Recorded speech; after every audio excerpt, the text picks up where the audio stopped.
briefly on that, and then the third one will be on the international standard, the international standard of freedom of first, the international standard of freedom of expression. Two is what the IPOB has filed in 2016 to the International Criminal Court. This communication was done in 2016 by Professor Goran Slota and Andrew Lunazi. Of course, you are very, very conversant with that. And then after that, we start the program. Why are we doing this? Why are we doing this? Why do we have to make references to these three issues I've mentioned here? Is because a lot of people will say that, okay, what you have to do it this way, you have to do it that way, wait for international community to intervene and all that. But we want to tell them this evening that all these things they are saying, IPOB under your leadership has done even more than expected. And there is nothing to show for it anywhere today. You have written to International Criminal Court. You have hired some of the best lobbyists all over the world. You have done all this, and today we are going to show it to the public for the very first time, the application filed to the ICC in 2016. I know you'll be very surprised that I'm talking. Are you hearing me? Loud and clear, Simon. I'm hearing you. Please. So I'm going to pull the application IPOB under your leadership filed to the International Criminal Court in 2016. Yes. We are only going to read because it is about 93 pages. So when people are talking, they are saying something they know nothing about. They don't know how far you have gone with the IPOB, especially to get justice for what the Nigerian government has done to our people. So today I am going to release only one tip of the iceberg, and I'm doing it for the very first time on this program.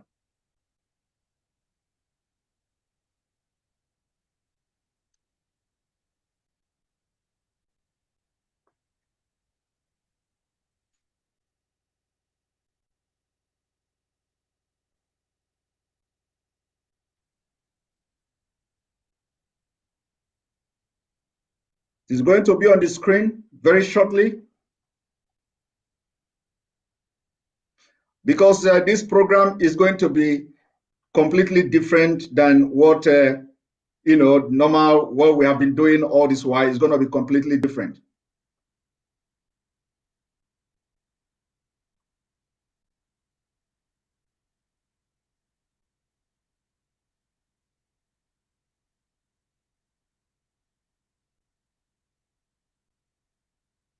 And then also, if the attack is too much, that they couldn't allow us to do something or do it the way I wanted to do it, then what we have to do is that we may have to reschedule, and I will set up a Zoom, because I'll be getting a lot of messages from different media as I'm talking to you right now. I'll be getting a lot of messages from different media houses, and they are telling me what to do. They are telling me to do this and do that. So if this doesn't work out, we have to now. We can have a discussion, and then we can present the evidence afterwards. We can have a discussion today, and then the evidence will be presented later. Exactly.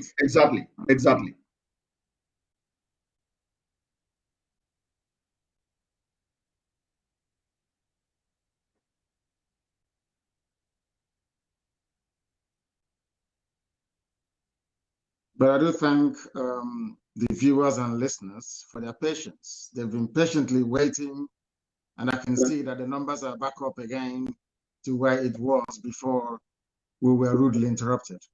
But we must proceed. We must proceed. Yes.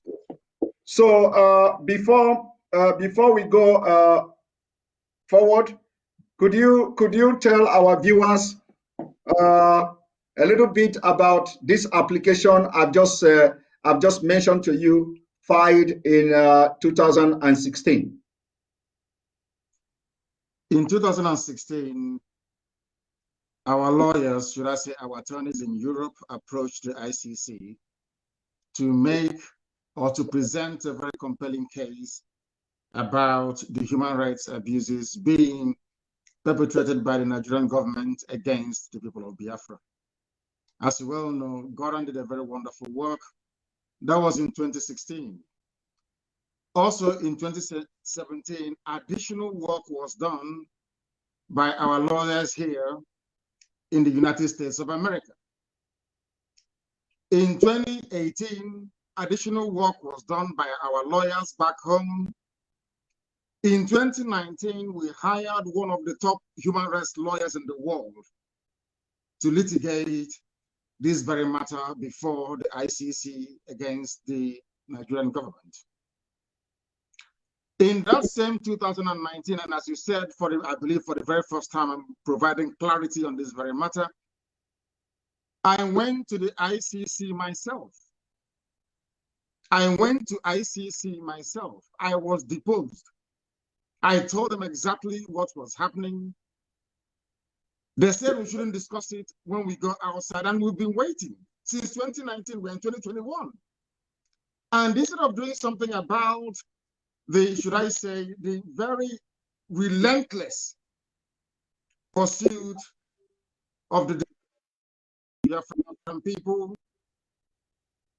the Nigerian government has been emboldened, the zoo has been emboldened into killing our people, not just killing us. We have now arrived at a situation where our women are being abducted and raped in the north because ICC failed to do something for how many years now? 2016, 2017, 2018, 2019. We hired people in The Hague on a permanent basis, paying them tons of money to be collecting all this evidence against the Nigerian government for the sole purpose of bringing this matter before the ICC, at least for them to investigate. But due to the overwhelming political pressure on them, they have not been able to do anything about it. The only reason why they issued some kind of statement a few weeks ago, or should I say a couple of months ago, was because of the NSAS protest. If not, they would have mentioned it. I am in the United States of America, where we've hired a very top lobbying firm at Washington, D.C. at huge expense, I must tell you. You also know about the submissions we made to United Nations. Angela Calamar's report, everyone has read it. We went there, IPOB, she mentioned IPOB and Biafra. You can see that report on human rights abuses in the zoo. I have been to Geneva. I've sat down with United Nations officials in Geneva. I have been to the EU. Most of them, I have been to the House of Lords to make a presentation before Baroness Cox. I have been to Capitol Hill here in the United States of America, in Washington, to present our case. So where else do you want us to take our cases to before something is done about it? These are the things that people don't understand. Most of the contracts, most of the work we are doing, you cannot see them. You cannot write about them or talk about them. If not for this very program, I won't be discussing this. But it's about time our people realize that we are doing all we can to present all this catalog of abuse and degradation before the conscience of the international community. But unfortunately, Britain is working for Nigeria. There is what I call a climate of neocolonialism still prevalent in Nigeria, and they still see Nigeria as a contraption they created. They still see Nigeria as a place they can come to Biafra and take our oil and gas without paying for it. Therefore, anything that can sustain the false unity of Nigeria is what they are going to encourage.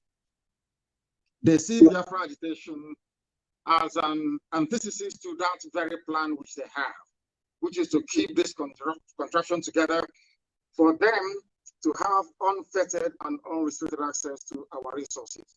And that is what has been happening. But unfortunately, our people are not intelligent enough to understand it. Every year we spend money. We have somebody in The Hague right now collecting all the evidence, the rape cases, everything, all the murders, all the unprovoked attacks and invasions, everything. But for ICC to call up that very case is another problem. When I say that Biafra is going to be the last miracle on earth, people don't quite understand what I mean by that. Biafrans don't know the number of people and forces against them.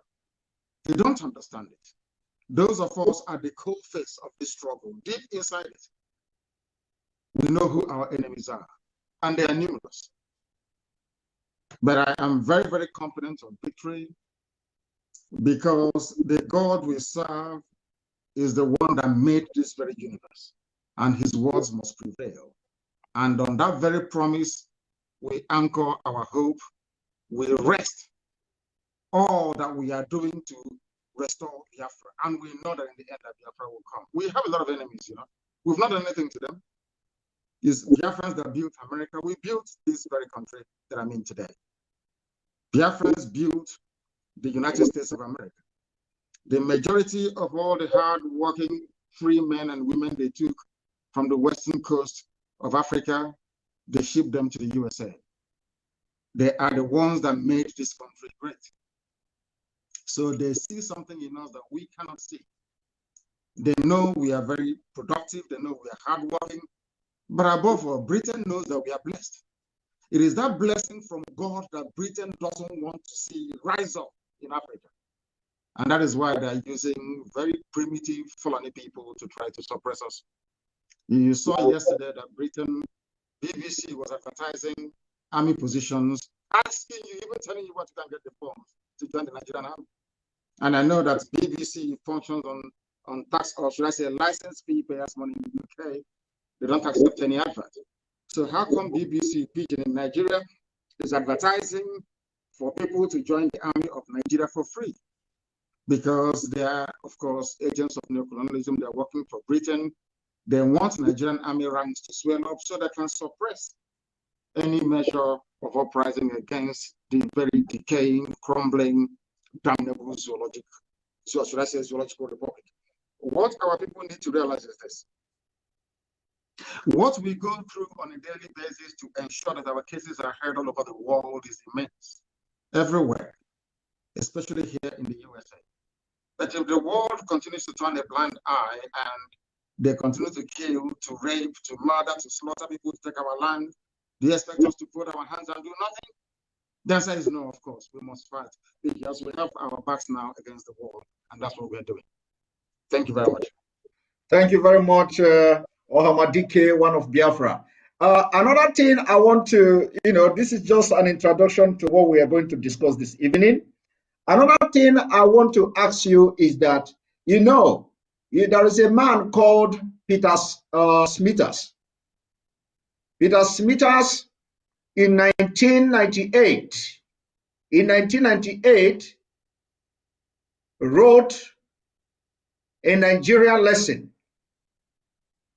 from Sir Smithers. Sir Smithers said the negotiation that the Nigeria as a state was a grave mistake. After 40 years, it is clear that this was a grave mistake which has cost many lives and will probably continue to do so. It would have been better to establish several smaller states in a free trade area. The exculpation, it must be said, that we did not then have the examples of the collapse of Yugoslavia and of the Soviet Union before our eyes. This was a man who was the parliamentary private secretary to the Minister of State and the Secretary of State in the colonial office 1952 to 1959. Can you tell us more about what you feel he is trying to do here? What he's trying to do is to draw our attention to the incompatibility of the various ethnic nationalities you have that make up Nigeria, but more importantly, to draw our attention to the irreducibility of value system in determining who should belong with who in any nation. It's quite interesting that he used Yugoslavia as an example. The funniest thing that people don't understand about Yugoslavia is that they are all one Slavic people. They are all Slavic people, as you have with Russia and Bulgaria and all the rest of it. They're all Slavic people. They are one people, one race. They are predominantly Christians. Of course, you have in Bosnia and Herzegovina, during the march of Islam into Europe, that a few of them became Muslims, as you have in some parts of Kosovo and also in Albania. What I am trying to point out is this: these people who are one race, predominantly one religion, cannot live together in a country called Yugoslavia.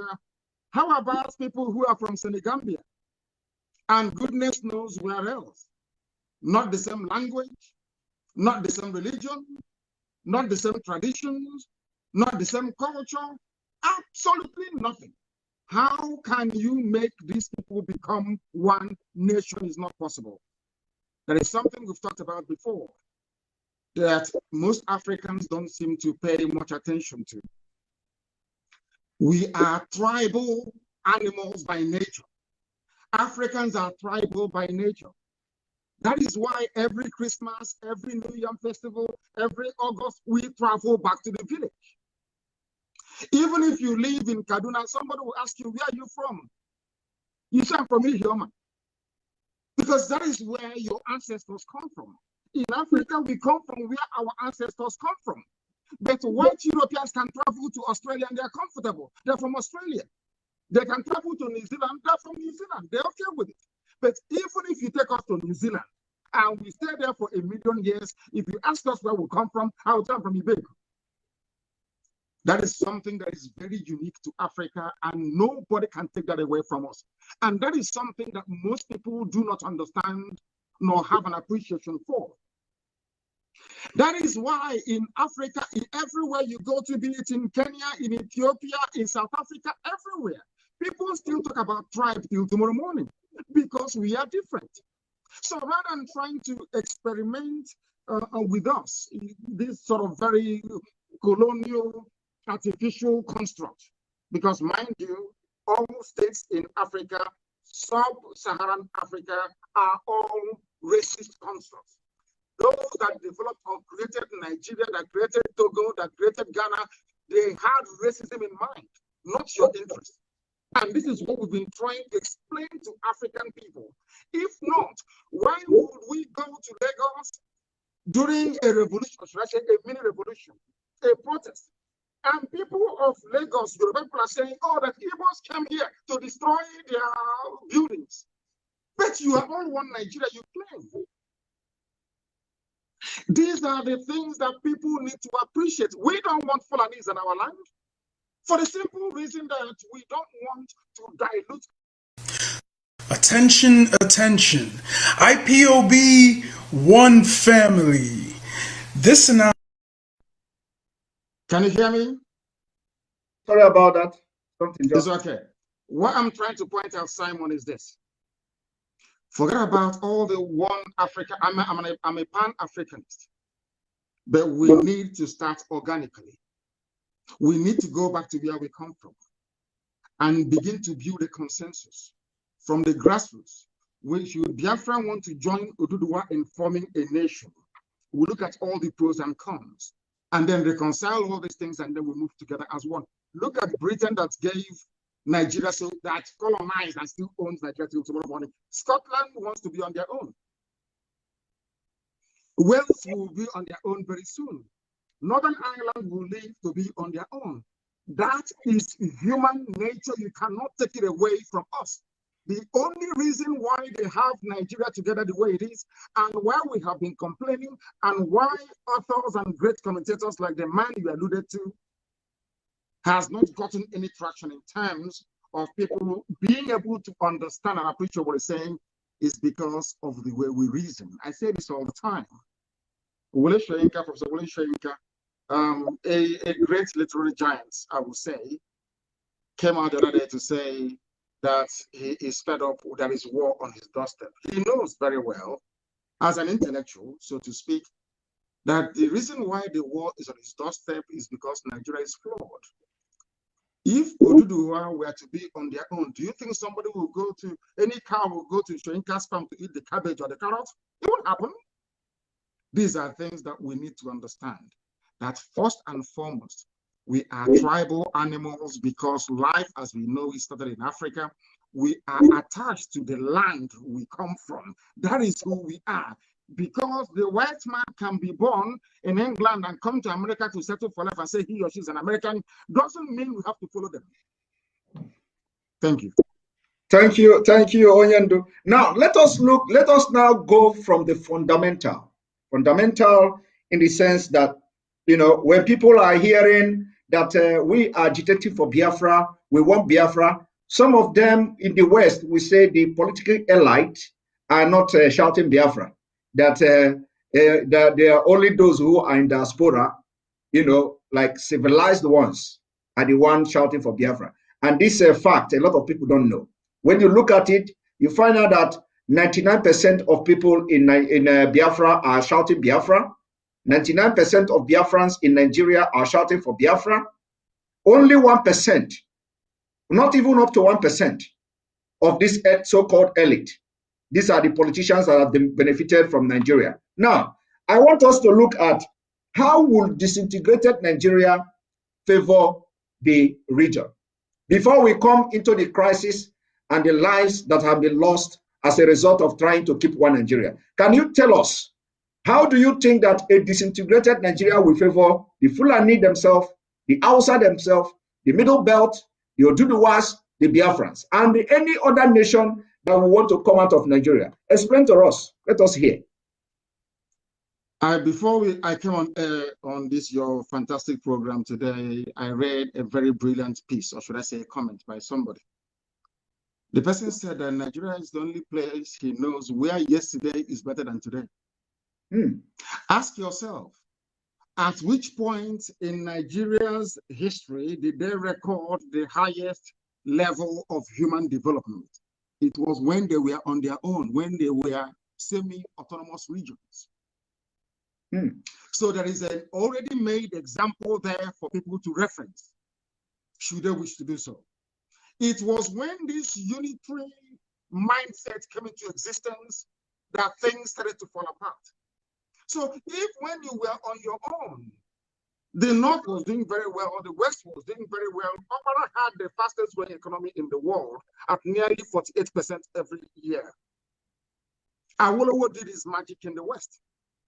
Now tell me, you have a simple example. When people were, should I say, semi-autonomous, or should I say autonomous, so to speak, they were doing very well.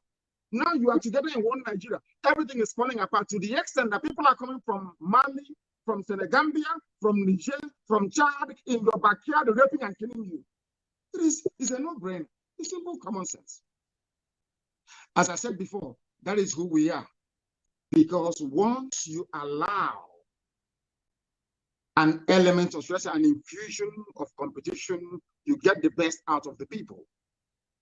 Right now, we do not have that. Right now, there is no competition. Right now, this thing about one Nigeria, unity is stifling the creative potentials in us, all of us. Yoruba is not doing well. Biafra is not doing well. Middle Belt is not doing well. The North is not doing well. Nobody is doing well.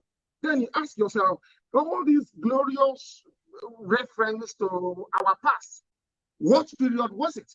The only period was between 1960 to 1965. And then you had regions. Who can argue with that? So the more you separate, the more you look inwards, the more you look at yourself, the more you become self-reliant, the more do you know that in those days, all the regions that they had embassies abroad? Do you know that? Do you know Eastern region had their own embassies abroad with their flag? Are you aware of that? Most people don't know this. And that was the time that Nigeria witnessed a semblance of growth in terms of human development. Now you have a very, should I say, disgraceful contraption called One Nigeria, and everybody is struggling. Cows are making your lives a misery. If you don't know that going back to autonomy is the best way forward, then there is something wrong with that person. Onyendu, thank you very much. Just because you know everything we do in Biafra, we stand by the truth. We do everything with evidence and fact. Just to back up what you have just said, I told you about 93 pages of application filed to the ICC. Barely few years of formation of IPOB, because this was in 2016. Barely 2 years. The foundation of Nigeria were shaken by the formation of IPOB and the activity of the IPOB in Nigeria. So on that ground, this application was filed in 2016 January. So I am bringing it to the screen now for people to see. For those who are asking, this is number one. The application has been filed 2016, 2017, 2018, 2019, and this is 2021. And there is nothing to show for it. And there is a place I'm going. I'm going somewhere with this statement I'm making now, which we are going to discuss later on in this program. Now, when you read the introduction here, it says, one, this communication is hereby filed to the Office of the Prosecutor, the OTP of the International Criminal Court, the ICC, pursuant to Article 15 of the Rome Statute, the statute by Professor Goran Slota and Andrew, on behalf of the indigenous people of Biafra, a movement dedicated to self-determination of a former republic of Biafra in southeastern Nigeria, as well as on behalf of 17 individual citizens of Nigeria, the victims collectively, with the IPOB, the petitioner. Two, the petitioner submit that, based on the information set out herein, there is reason to believe that crimes against humanity within the jurisdiction of the ICC, in particular, murder, unlawful imprisonment, torture, enforcements, disappearance, other inhuman acts, and persecution have been committed in the context of politically and ethnically motivated state violence against primarily IPOB members and the Igbo people of southeastern Nigeria.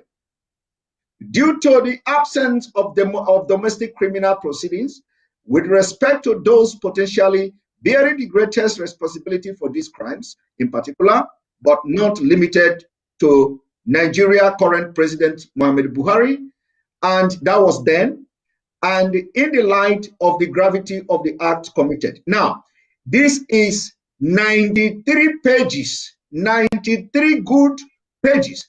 The list can go on and go on. Factual evidences, citations, references, up to 93 good pages.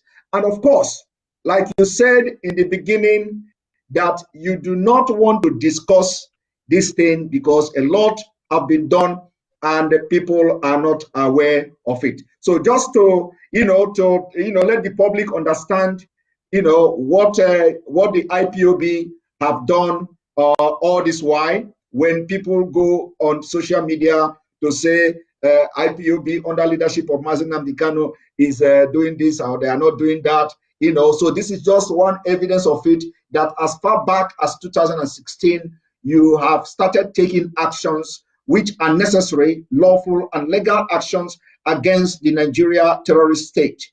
But up to now, nothing is happening. But I'm still going to come back to why I am showing this thing, because the actions of today is as a result of the failure of the international community to heed to the call of the Biafra people, of which you have done honorably well in that aspect. So this is just a side comment on what you have said before. Now, going to what you've just said about how Nigeria, how it will benefit the other region and the component that makes up Nigeria, how it will benefit them when Nigeria is disintegrated.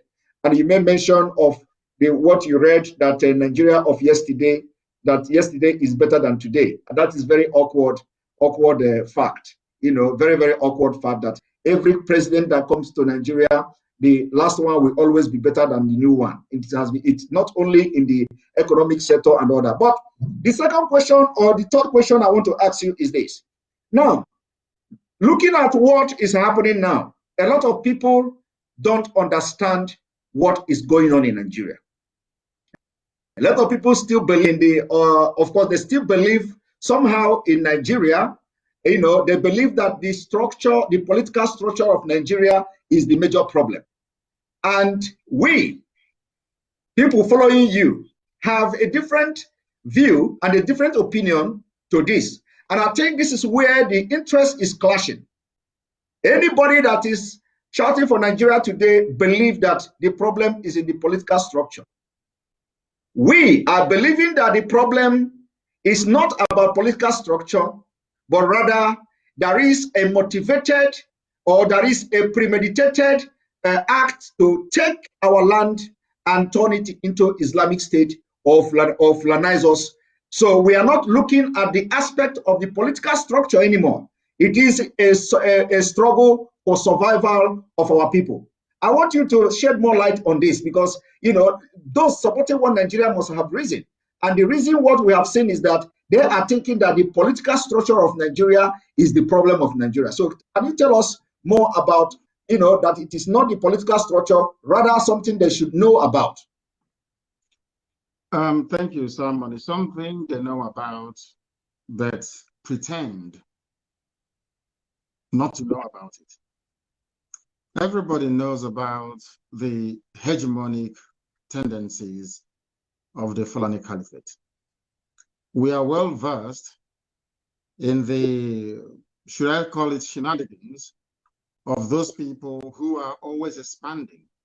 There was a lecture that I gave that the Fulanis are the only people that continues to expand. Not expand in terms of population, but in terms of territorial influence and supplanting existing cultures and traditions with their own. When we say this thing, people say, oh, you're warmongering, you're profiling, and it is hate and all the rest of it. And I say it is pure nonsense. Look at the history of the Hausa people. Those of you that want one Nigeria, look at what is happening today in Kanem Borno, the place you call Borno State. Look at the fate of those of them in the Middle Belt.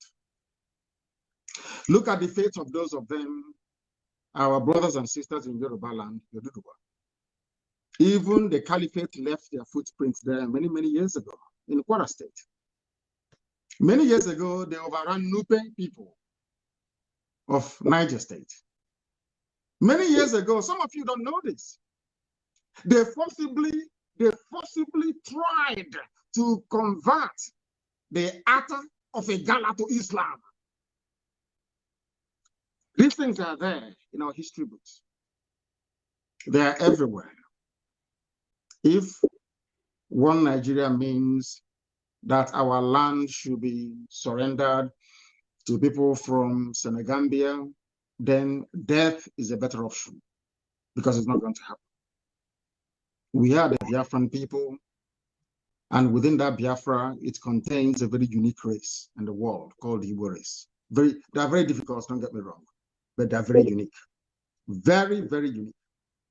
I don't think anybody is more stubborn than we are. I don't think anybody is more generous than we are.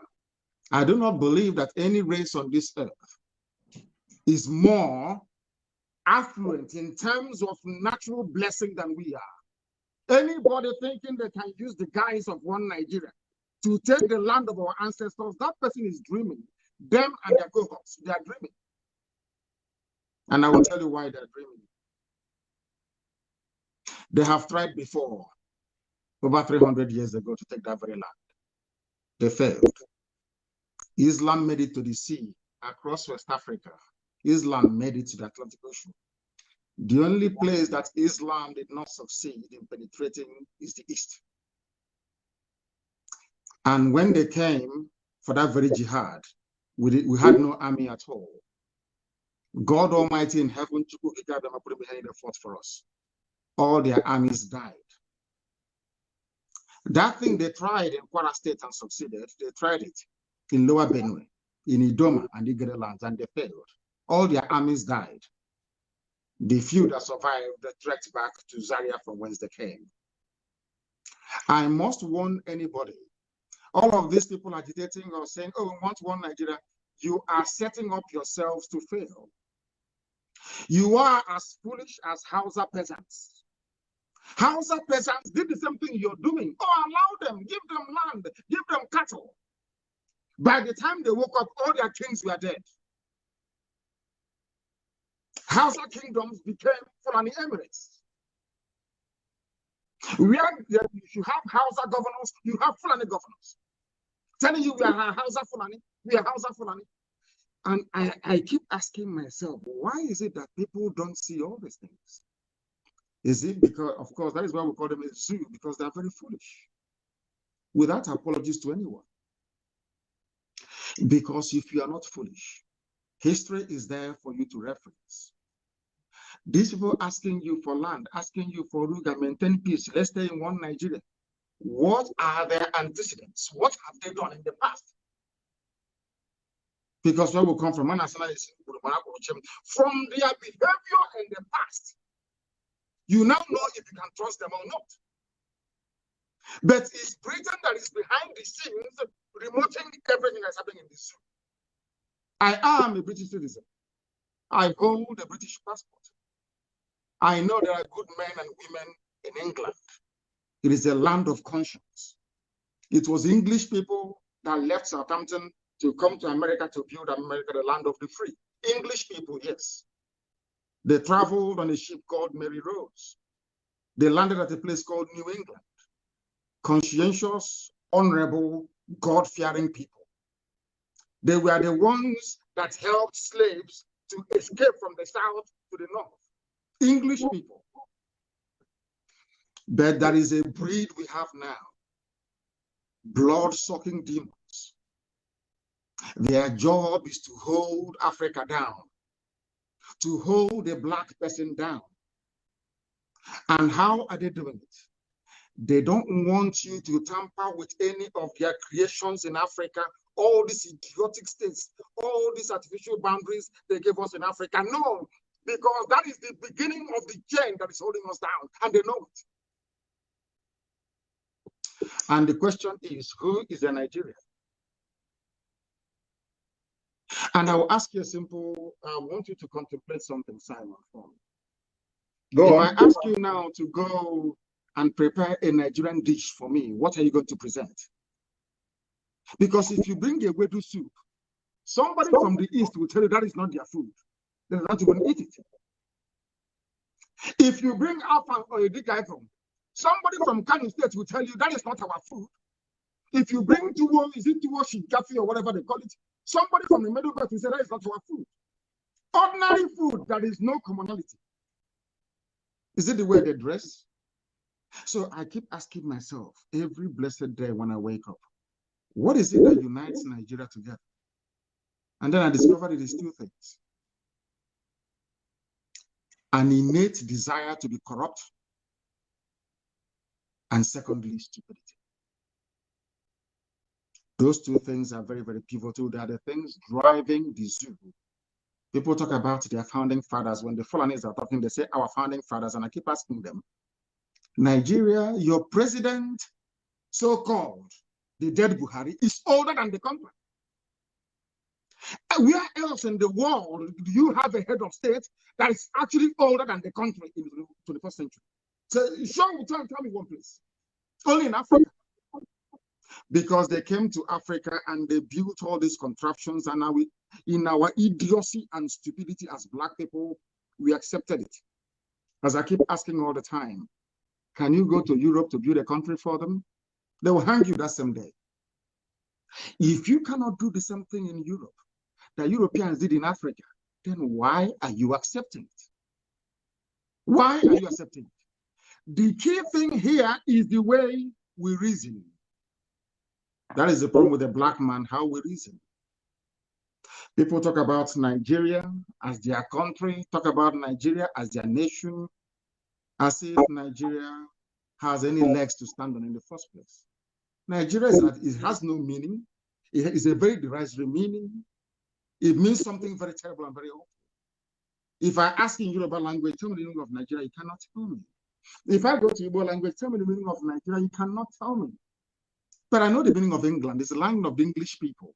I know the meaning of France, or is the land of the French people. It's only in Africa they have all this garbage. And we are, after our university, after our so-called PhD, FFD, SSD, common to reason like a human being, we cannot. Those are the things we are fighting. And those are the things that our detractors are very, very uncomfortable with.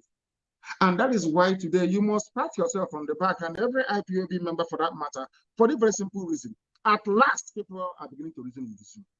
All thanks to what we are doing.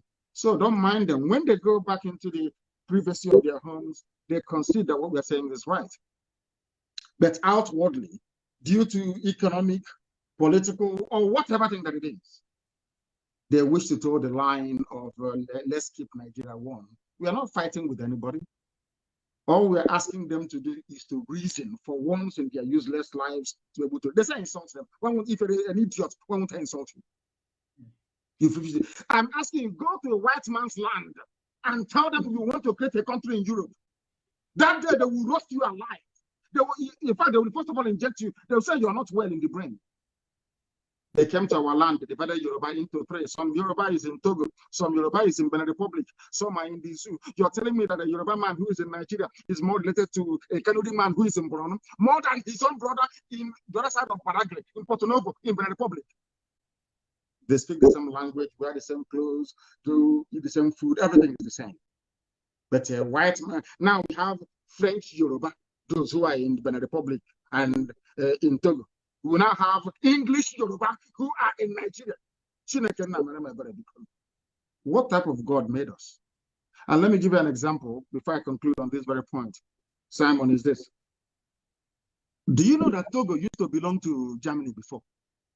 Togo, they were Germans before. After the Second World War, they used Togo to compensate France because Germany lost the war. And these are human beings in Africa, for Christ's sake. I can't understand this type of nonsense. I can't understand it. And that is why I keep saying that the one of the greatest, disasters to befall me in life is to come from Africa. We are people who do not reason. How can you have the same people? One part is French, the other part is English. Is English and is Yoruba and the French, are they the same people? The answer is no. And you're telling me that a Yoruba man inside Nigeria should be related with somebody in Borno State. Lord have mercy. Thank you very much, please. Thank you very much, Onyendu.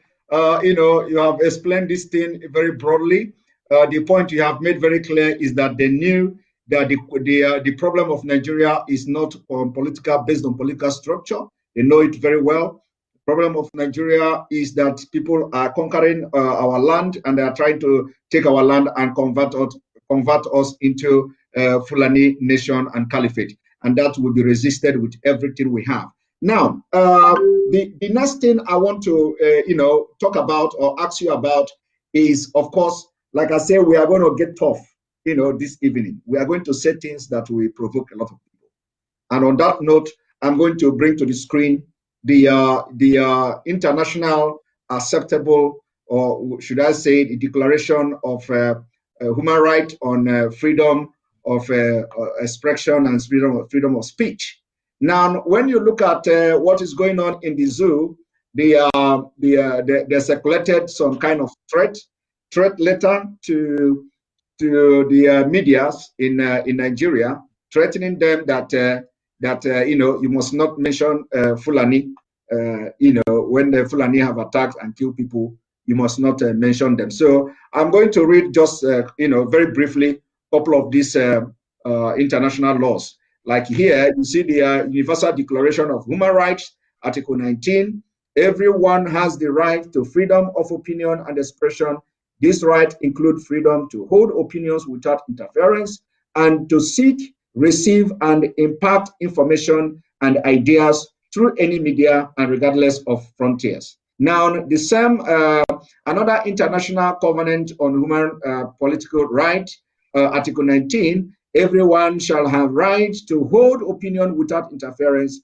Everyone shall have the right to freedom of expression. The right shall include freedom to seek, receive, and impart information and ideas of all kinds, regardless of frontiers, either orally or written, or in print and in form of art, or through any other media of his choice.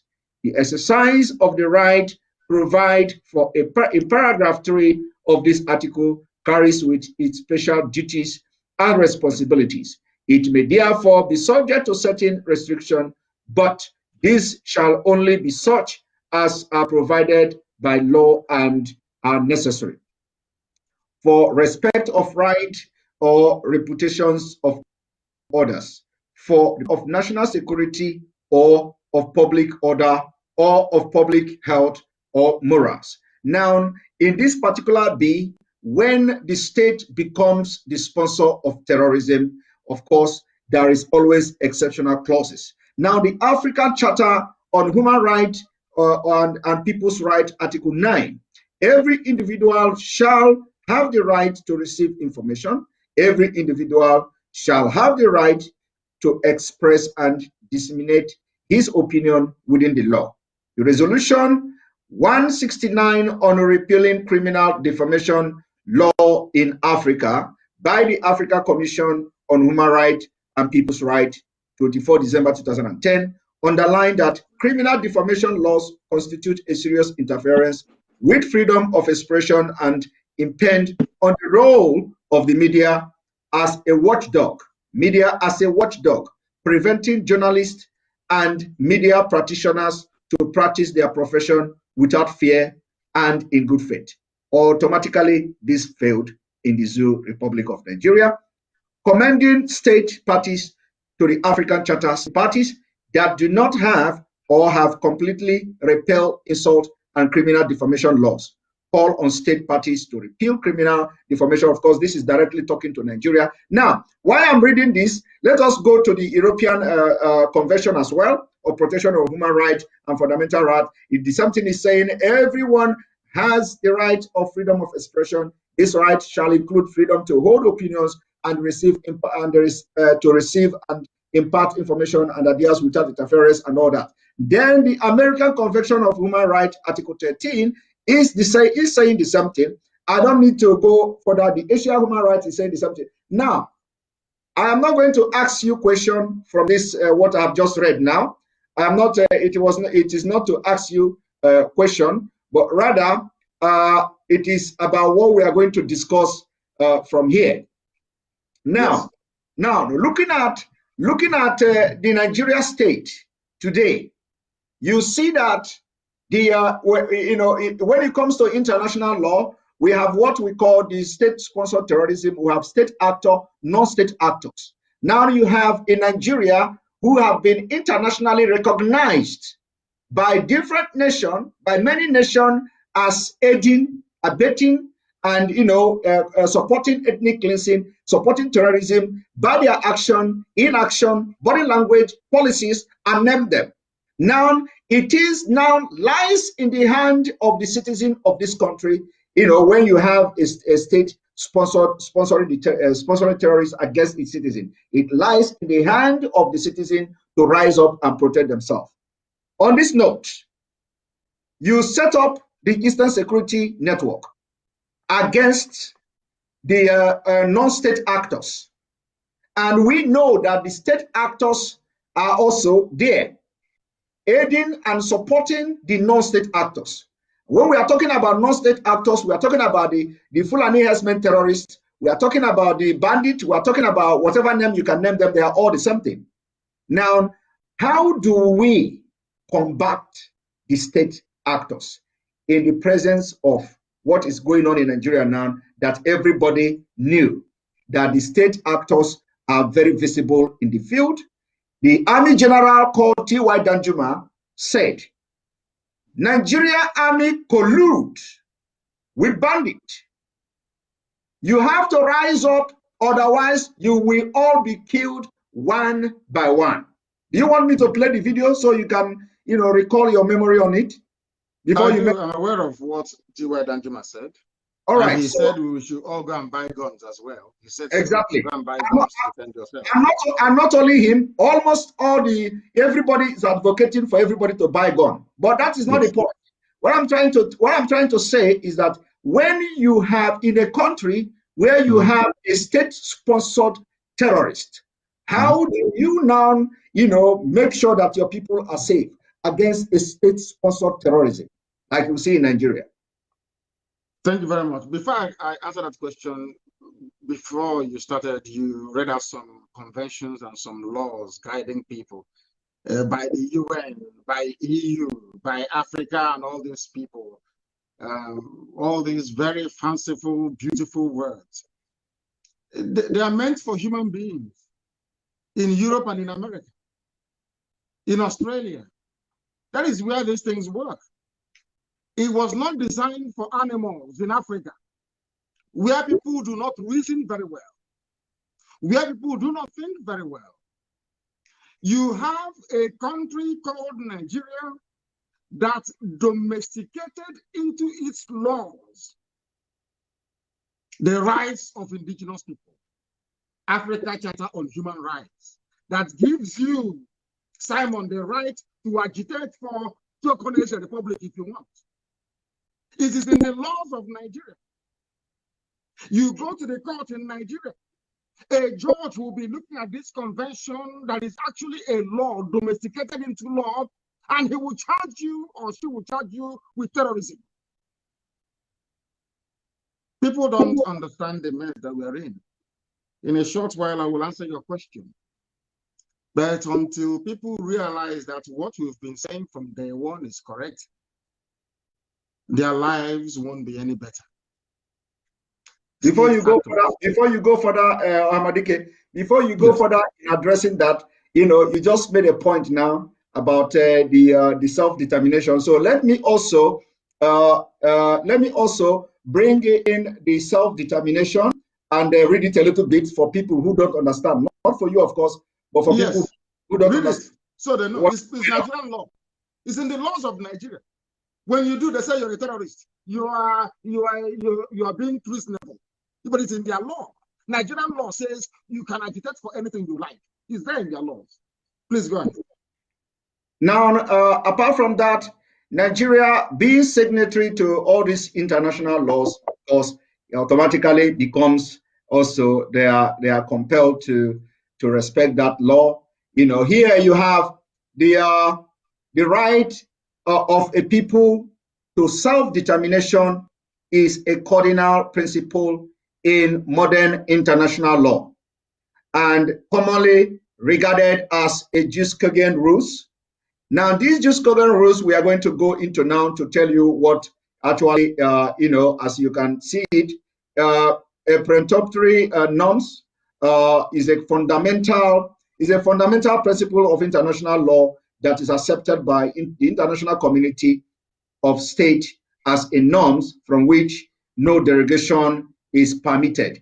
And when you look at this particular law or the treaty, I would say it is binding as such on the United Nations as authoritative interpretation of the charter's norm. It states that people, based on respect for the principle of equal right and fair equity of opportunity, have the right to freely choose their sovereignty and international political status with no interference. Now, everybody knows why United Nations was formed in the first place in 1945. Is to maintain peace. Peace, amongst nation and state. Now, before going into commenting on this, how do United Nations comes in? It is us that have to now educate them about their own laws. That the reason United Nations was formed is to maintain peace. Now, how do you maintain this peace in Nigeria? In Nigeria, in Sahel region, in West Africa, considering the situation at the moment, what are you going to, what do you think that the United Nations should do to maintain peace in this region? Because that is exactly what they set them up after the World War. Yes, what they're going to do to maintain peace is to allow people that want to go via their own UN supervised referendum, or referenda, which is the plural of referendum, to allow people to determine where they wish to belong to. We are in a world today where you can no longer shackle people to a dogma that is outdated. We live in a world where you can no longer compel people to do something against their will. That is called slavery. I do not see the reason why some people will still attempt to justify, the clamping down or the demonization of freedom fighters in Africa. One thing you must bear in mind is this. There is a grand conspiracy going on. This is something that Africans must understand. You know the issue of CFA in West Africa, the French franc. France uses euros.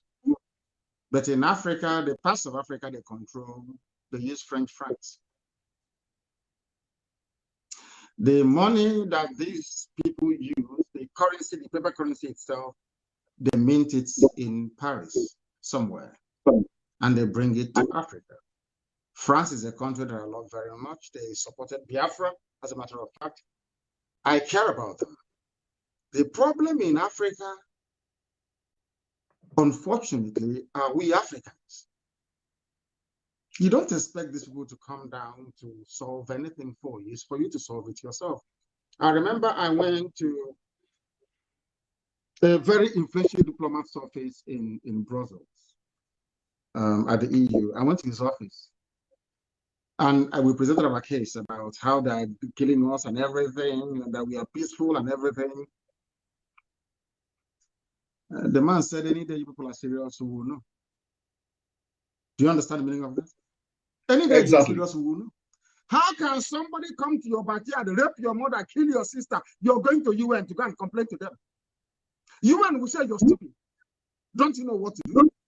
It's only by repelling these demonic forces that the world cannot come in and say what is happening. If there is no war in Nigeria, UN will not talk. If there is no war in Nigeria, CNN will not cover it. If there is no war in Nigeria, there will be no emergency debate at the House of Commons. Never. At a time in your life, you have to say enough is enough. What we are asking for is defined in law, and the law protects it. It's called jus cogens, which means in Latin, nobody can deviate from this. Nobody can. It is a fundamental right to agitate for your freedom. It's your fundamental right to do what IPOB is doing. No court, nobody can derogate from it. That is international law, which the zoo signed up to. But we are there every day deceiving ourselves. Let's go to court. We caught terrorists, what's their crime? Oh, they belong to IPOB. And you have a journalist, a Yoruba journalist that went to university condoning such evil. We are in Africa. We are conscientious, or people who should be conscientious, condone evil because of one consideration or the other. And I give it to white. Sometimes I say they say I am promoting white supremacy. No, I'm not. I am just being very factual. That is one thing that white people have that we Africans do not have. When you make a law, you keep that law. That is why that statue of woman you see all the time that is blind, people don't know the meaning of it. You go to court, you see a woman with sword. On the left hand is maybe Holy Bible, I don't know, Holy Quran. And you see that they covered her eyes. Go and check every law court. Do you know what it means? That the law is blind. So even you as a judge or magistrate interpreting the law, you don't look at the ethnicity of those who are involved. You don't consider if they are rich or poor. You just interpret the law the way you see it. The law says that what IPOB is doing is correct. But somebody will go to police station and write and say, oh, they are terrorists. It's treasonable felon. Therefore, what is happening to us is coming from us, not from white people, not from anybody else. After all, the way that Britain is meddling into the zoo today called Nigeria is because we allowed it to happen. They're allowing it because Fulani is benefiting from it. Typical black people. And I must remind you that white people came to Africa. The Portuguese, the Spanish, the French, the British, the Germans, the Belgians, they came to Africa. The conquering army, the European conquering army that took over the whole of Africa, were not Europeans, they were Africans. They come into Africa and they use Africans to conquer Africans. It hasn't left us till today. And these are the things that we are fighting. That is why I keep saying that the best thing that IPOB could do for black people is to change the way they reason. Once you change the way they reason, you will see all the difference in this. Remember when we used to tell our Yoruba friends and brothers that the Fulanis are coming? Nobody believed us. They mocked us, they ridiculed us, they said, even today, if you watch Channels television, mostly Yoruba journalists in Channels television, they are making the exact same mistakes that allowed the Fulanis to come this far. They never rose up to condemn them. They never interrogated this Janjaweedism, this march of the Fulani. And as you were saying this, Simon, something occurred to me. Do you know that the Attorney General of the Federation of Nigeria is now advocating that the Fulanis must have a ministry for cows, a commission for cows? Are you aware of it? It's in Vanguard newspaper. And you're all in one Nigeria. 21st century, and we're discussing the movement of cows. There is no justification whatsoever. We are in the mess we are in today because we allowed it to happen. Any day we rise up and say enough is enough, the world will take notice. That's what we are doing. You asked about ESN. Why won't ESN come? The first rule in nature is self-defense. It is so common. It is called tort law. T-O-R-T, tort law. Which means that even a mad person knows about it. You don't need to go to court to justify yourself. You come to my land, you kill my mother, you rape my sister, you cut them into pieces, and then you go. When I confront you, you tell me you want Ruga. You want Fulani in every state in Nigeria. Who told you that? If you're going to give this preferential treatment to cattle raiders, then why not motor spare parts dealers all over the country? Why don't you give them land and give them loans? People see the truth in the zoo and they keep meandering. They keep hiding from it. After all these years, look at the likes of Modo. After messing up for years, now his eyes have suddenly opened. They now know that what IPOB has been saying is right. That's the thing with our people. No single apology to any idiot, wherever they may be in the world. I'm in America. I don't give a damn. No apology to any idiot anywhere they are. ESN has come to stay. We are going to die there, all of us. Let them bring that their nonsense to our land and we'll teach them a lesson. They can do that always in Yoruba land. We take their land and just bring it, we'll die there immediately. So they can see with their 2 eyes. Hausa may have fallen for them very cheaply and easily. Gwagi or Gwari people may have fallen for them. Nupe may have fallen for them. Egala, some parts of it may have fallen for them. But you see the land of Biafra.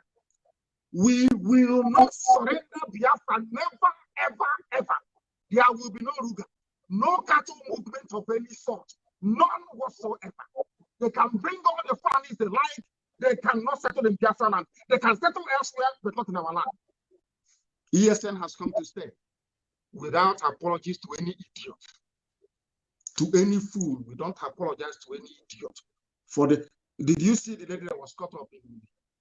They raped her and they cut her into pieces. Did you see it? Did you see our mothers being raped in Enugu? It's all over the place. They came to Nimbo, they massacred our people. All we did was to cry, to write on Facebook, oh, please sign here. We want to petition the House of Commons. They accuse us that we will sign here. After signing, what happened? Our cases are there everywhere in the world. If you ask them, they say, no, we don't want Nigeria to break. No, we don't want. But America broke from British Empire. Canada is a free nation. Is that not correct? Under British influence before. Now you're telling me to do the same thing that you did to make America great. You're saying that I cannot do it because you're white and I'm black. God punish the idiot. God punish the bastard. I'm saying it openly. What you did in America to make America great, what you did in Australia to make Australia great, what the French people did, because I'm a black man, you're telling me I have to give my land to a bunch of reprobates from the Sahel to rear their cattle in my village because I'm a Nigerian. God punish the idiot. Oyendu, that is why we are backing every of your action and every of your decision. You know, we are going to make sure that we take a decisive measures and action, whether it is going to bring the international community or whether they will still write our story like we are writing their own story. It is something that we have to see. And because of what you just said now, there is, if you permit me, I will play just one video that is very, very important of our brother, you know, that also shed more light on what you just said now, making America great again, or making your people great, and you don't allow us to do our own. You know, that is something that we have to talk about often. You know, you cannot come and tell us not to do anything on our own, but in your own country, you want to do everything and make it the way you want. So let us play this video for our viewers to see. Very, very important. Very, very important. One moment.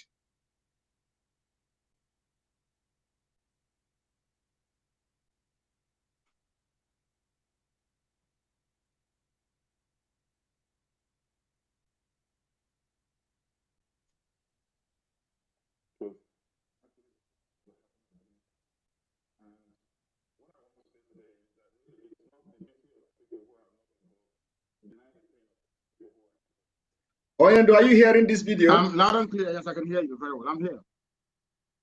Because they don't want me to put it on. I've tried to pull it, so let me play the audio. So yes, at least. Go ahead.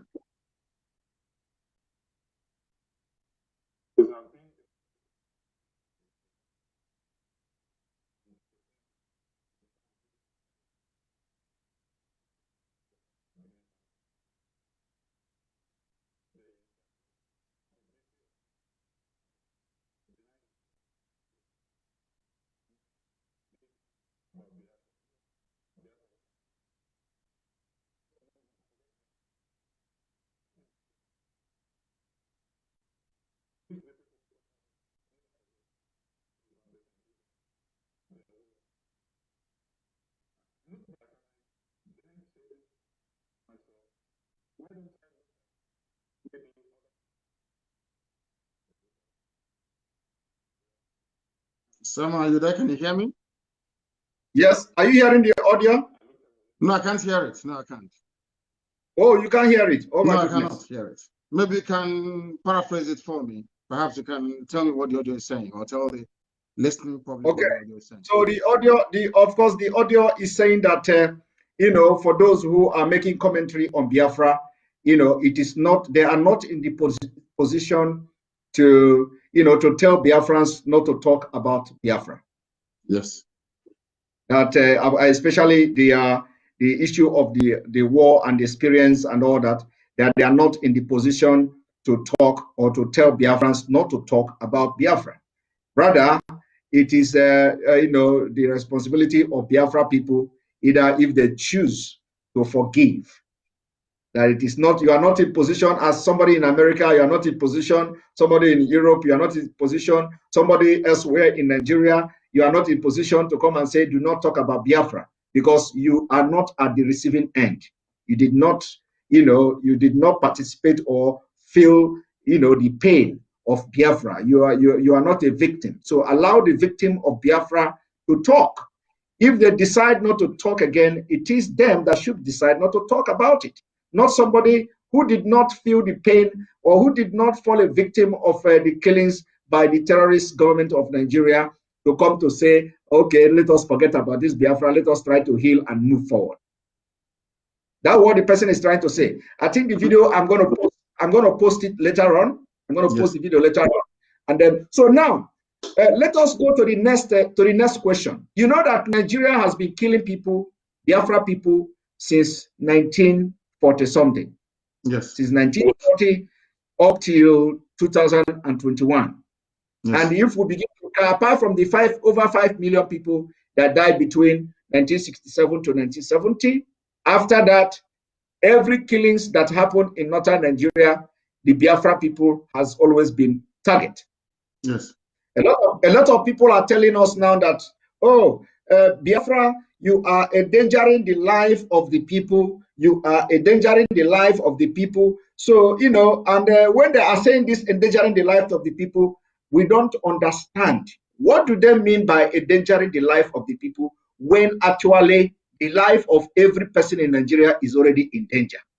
So can you tell us, how do you explain to them how endangered are the life of people in Nigeria? Not even talk about Biafra now. One Nigeria is what is endangering your life. If you stay in one Nigeria, you will die. It's a very simple fact. Why are people dying today? Is it not because of one Nigeria? Let's say miraculously they had agreed to what our great leader, our eternal leader Ojukwu said in 1967 and opted for a confederacy or a confederation. Do you think Fulani will come and kill you today? Is that not common sense? These people, they know the truth, they keep pretending. Let me tell you one thing, Simon. Those living in Kanu and Kaduna, they're endangering my life in the village. If because of you, the Fulanis have the temerity to come to kill us, that means you in Sokoto, you in Meduguri, with your 2x2 hotel, because of that, you want to endanger my entire village. You are the danger to me, not me to you. Let me tell you one thing. Have you ever wondered why each time the Fulanis, they kill people, they take over your land, and there is this who had this, you know, trouble now bubbling? They always talk about unity of the country. Unity of the country. What is it after each and every atrocity? The next thing they talk about is the unity of the country, because they know that within the so-called fake unity of Nigeria, they can perpetrate any evil and get away with it. Don't you know that? If Ojukwu went to Aburi and agreed a confederation with Goa, came back, Britain said no to it, because that will not allow them to use the Fulani to do Satan's work that they are doing, to the work that is the work of Lucifer. Everyone knows that very well. It's the work of darkness. Getting all these savages from across the Sahel to come in a country where we were before Koro here, before our eyes. The government of Nigeria said those killing people are foreigners. You know, when I go to it, it makes me very, very upset, to be honest. And I hate Nigeria the more, and anybody who calls him or herself a Nigerian. As I've told you, I don't see you as a human being. Once you say you're a Nigerian, I see you as something lower than you. I don't. God in heaven knows. I don't have any regard for you. Before our eyes, they asked them, people are killing us, so come to rescue us. So they said, no, they are foreign, they're from foreign, they're foreigners. Now, the same foreigners, you want us to give them land to do agriculture. And I know, you know, honestly, I don't know the God that made black people. I'm being honest with you. I don't know who made it. I don't know where we came from. Because no human being can reason the way we do. I tell you, it's not possible anywhere in the world. Who are those killing us? You said, oh, they are foreigners. Before our eyes, during COVID, the height of COVID, they closed southern borders, but opened northern borders. Nobody said anything. Even today, I was saying yesterday, they appointed a new EFCC chairman. That man is a Fulani man. Nobody saying anything. So that means that Nigeria belongs to them. That means if you support one Nigeria, you support what the Fulanis are doing. It means you want me, my village, to be taken and handed over to Fulani. Anybody canvassing for one Nigeria, you are a threat to me and to the way of life of our people. There is a reason why when you're going to the village, you buy a bottle of hot drink to give to an elder, to pour libation on the ground of your ancestors. That was the same reason why when Joseph died in Egypt, they dug his body up, his bones, and took him back to the land of his fathers to go and bury him in Israel. That is who we are. Nobody can take our land from us. Anybody, we are in the north, you're endangering us. Mind what you say, not to endanger us. But you living in the north, you are endangering me living in the village. I knew that when this problem started, they would say, oh, you have Igbos everywhere doing their business. Nobody's driving them away. Why are you driving? I know they will come to that. That is their method. Because you're living in Gwagwalada. I should give Obakala to you. Fulani will take over Obaka. Did they come for business? Is it today they started to kill you? From 1945, they have been killing you. I remember when George Bush went, I think 2005 or whatever, and bombed Al Qaeda in, bombed, what are they called again? In Afghanistan. In Kanu, they were killing us. In Kanu State, they were killing us. When somebody drew a cartoon of the Muhammad in Denmark, they kill us in the zoo. Have you all forgotten? Are we that foolish that we have all forgotten all of this? During election before your eyes, they destroyed polling stations. They said, oh, Biafrans are going there to go and vote. Let's destroy it. EU was that they observed it. They saw everything. After seeing all of these things you're telling me about, I'm endangering your life. You are the one endangering me. And before you endanger me, I will endanger you first. Thank you very much. Oyendu, this is a very strong one. And I think every Biafran agitators, including media and those writing in national media, should take this up. This is a very strong one. Those who say we are endangering their life or life of Igbos, the people in northern Nigeria, the people supporting one Nigeria are endangering our own life. I think this should be the message from now on, so that because a lot of people never understood, from this perspective you are coming from now. Because when you continue to push for one Nigeria, you continue to endanger the life of others, especially those who do not want to be part of Nigeria. And those people who do not want to be part of Nigeria are much in number than those who want to stay in Nigeria, which is just 1% of, if not up to 1% of them. So this message should be spread. We have to continue. Now, another thing is that when you listen to the Inspector General of Police, you just mentioned about the EFCC, a Fulani, and nobody is talking about it.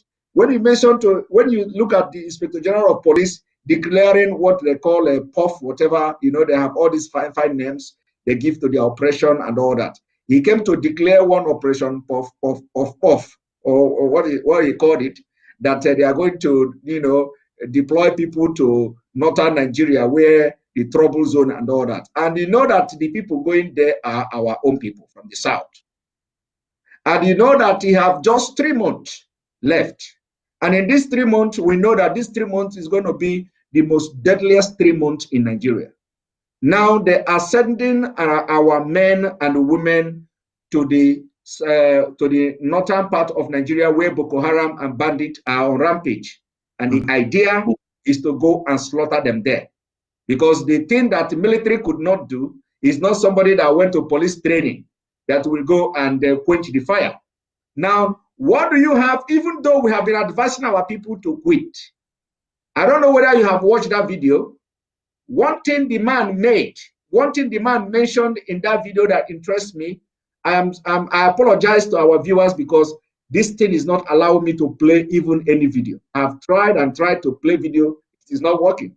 So the thing this IG of police mentioned is that he after making a speech, he said something in Arabic or in Hausa language or something like Allah something. So I don't know what he said, but you know, that thing he said interests me. I do not know why he is addressing Nigerians in English language. He ended up concluding it with Hausa and Arabic prayer, mentioning Allah. First of all, a lot of people will not pay attention to that, but it means a lot. As a state person, you know, in a public office, addressing people, agency who are supposed to be serving in a secular state, it is not just a sacrilege, but something that should worry everybody, that a police IG addressing the police people, all of a sudden, at the end of the speech, he ended up speaking Arabic and mentioning Allah. Even a president, even though the one parading himself as a president, cannot do it, because it is completely against the constitution of Nigeria, if there is anything like that. So what do you have to advise our people? Even though we have they don't give a damn. It doesn't. Nigeria belongs to them, with the help of the British. Belongs to them. Are you telling me that BBC hasn't seen what has been going on? Can't BBC do a documentary on Fulani killer headsmen to bring out all the facts? They know what is happening. They know Nigeria. If you don't know that Nigeria belongs to the Fulani, to the Janjaweed, then you're mistaken. The only thing that is still worrying me is how the Hausa peasants, even after all these years, have not grown any common sense to understand that they're being used. Nigeria belongs to them. They can do whatever they like. You've not seen them performing military drills in Hausa language, in their own native tongue. You have not seen the motto of the Nigerian army, that it is still the same banner that Ottoman Danfodio went into war with to take Gobert from the Hausa people. You don't know that? You have not seen Arabic on Nigerian army flag. Maybe I'm even surprised that we're not no longer even learning Arabic. I think the deposed emir of Kanu, Sanusi, went and took some money from Saudi Arabian government to introduce Arabic as a second language. So you people don't know the mess people don't know the mess they're in. You remember that time we used to say that the war is coming? They said we are warmongers, we are miscreants, we are touts. You know, we have very beautiful names, and I love it. I'm the #1 miscreant anyway. All these names they keep calling us. The same words I used before is what Horesha is using today. They brought war to our doorstep. They told BBC. The work of BBC is to make sure that regardless of how horrible the behavior of Fulani is to moderate it. That is why they can. What would you do if they speak Arabic? If they decide, after all, everybody in every major position is almost Arabic. Is Muslim, is Fulani, you've done nothing. They closed all the 7 ports in our land and only left 1 open. They closed 6, only 1 is open in Lagos. So when a Yoruba person wants to speak, they say, remember, if you talk too much, we'll move our seaport from Lagos to Warri. That one will close his mouth. That's the life. I mean, when you look, don't even go, you're intellectualizing this whole discourse. They won't understand it. In a country with 7 seaports, 7. One, One, 2, Calabar, Warri, there is one again. You remember that place? I don't know, maybe you are too young. We had a dumped toxic waste when I was in secondary school. Some people in Italy brought in hazardous waste and dumped it there. That port is still existing. You cannot see one cargo ship there. Only in Lagos, and it's congested.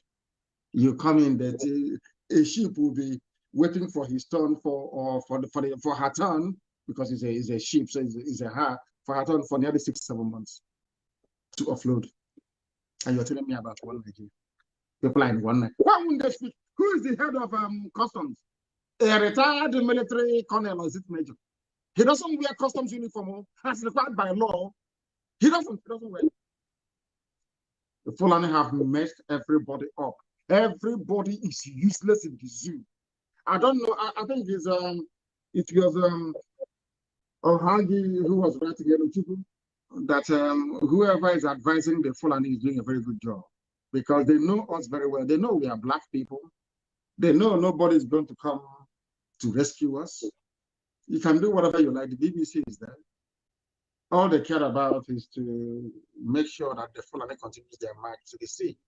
That is the work of the British and of the BBC, and it's never going to stop until we rise up and say, enough is enough, which is what we are doing. So you're worried about people speaking Arabic when the army is Arabic. Now, go and look at the Arabic already. That is the mess we are in. It's unfortunate that people do not see this mess. I had one idiot, as I mentioned the other day, talking about my wife is from Hausa, my baby mother is from Yoruba, the senior brother is from Jukun, and I'm Igbo. Because of that, let's have Nigeria. People look at that. People talk as if they injected them in there, as if there's something wrong with their brain. Haven't you seen that our dear sister Chimamanda? Because if you do good, we pardon you. If you mess up, you know, it's IPOB, we are too strong. We shred you to pieces. Today, she has come back to her senses, saying she has nothing. What we are saying is correct. You may not like it because I am saying it. You may not like it because someone is saying it. You may not like it because family writers are writing about it. You may not like it because a blessing is saying it, but it is the truth. You can hide and run and speak all your grammar and all that. It is the truth. Fulani will kill you. They will take your land. They will take it. And the BBC will cover up for them. So you don't know. I feel sorry for the animals in the zoo. Zoological Republic.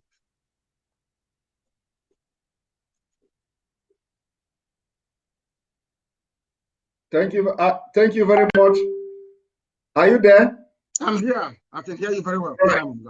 Right. Very good. Very good. So, you know, these people, the attack is still going on, and they are battling with the thing at the same time. They are removing people. They remove people. That's what they do. We have over 10,000, 9,000 plus. They have removed nearly 2,000 people. That's what they do. They ignore them and continue. Yes, they are throwing me off balance, but we have to continue. Now, when you look at some of the international laws on statehood, like you mentioned about that UN have all these laws and all that. Of course, they are not paying attention. So I just want to read some of the things that to simplify the actions of the United Nations that must shape the international laws of statehood. Man, those things that shape the international law for statehood, for example, the Biafra state. If at a point, as this thing is going now, Biafra declared state, is this. There are the resolution passed by the General Assembly, the decision of the International Court of Justice, the law recording codification effort of International Law Commission, and the decision by the members of by the member to enter treaty, recognize or not recognize purported state. Now, there are in addition to this, there are 3 traditional criteria that could make indigenous people to be regarded or to have a statehood. Because all these things I'm saying now is something that Biafra overqualified, like Biafra people overqualified. Now, the 3 traditional criteria is population, territory, and government.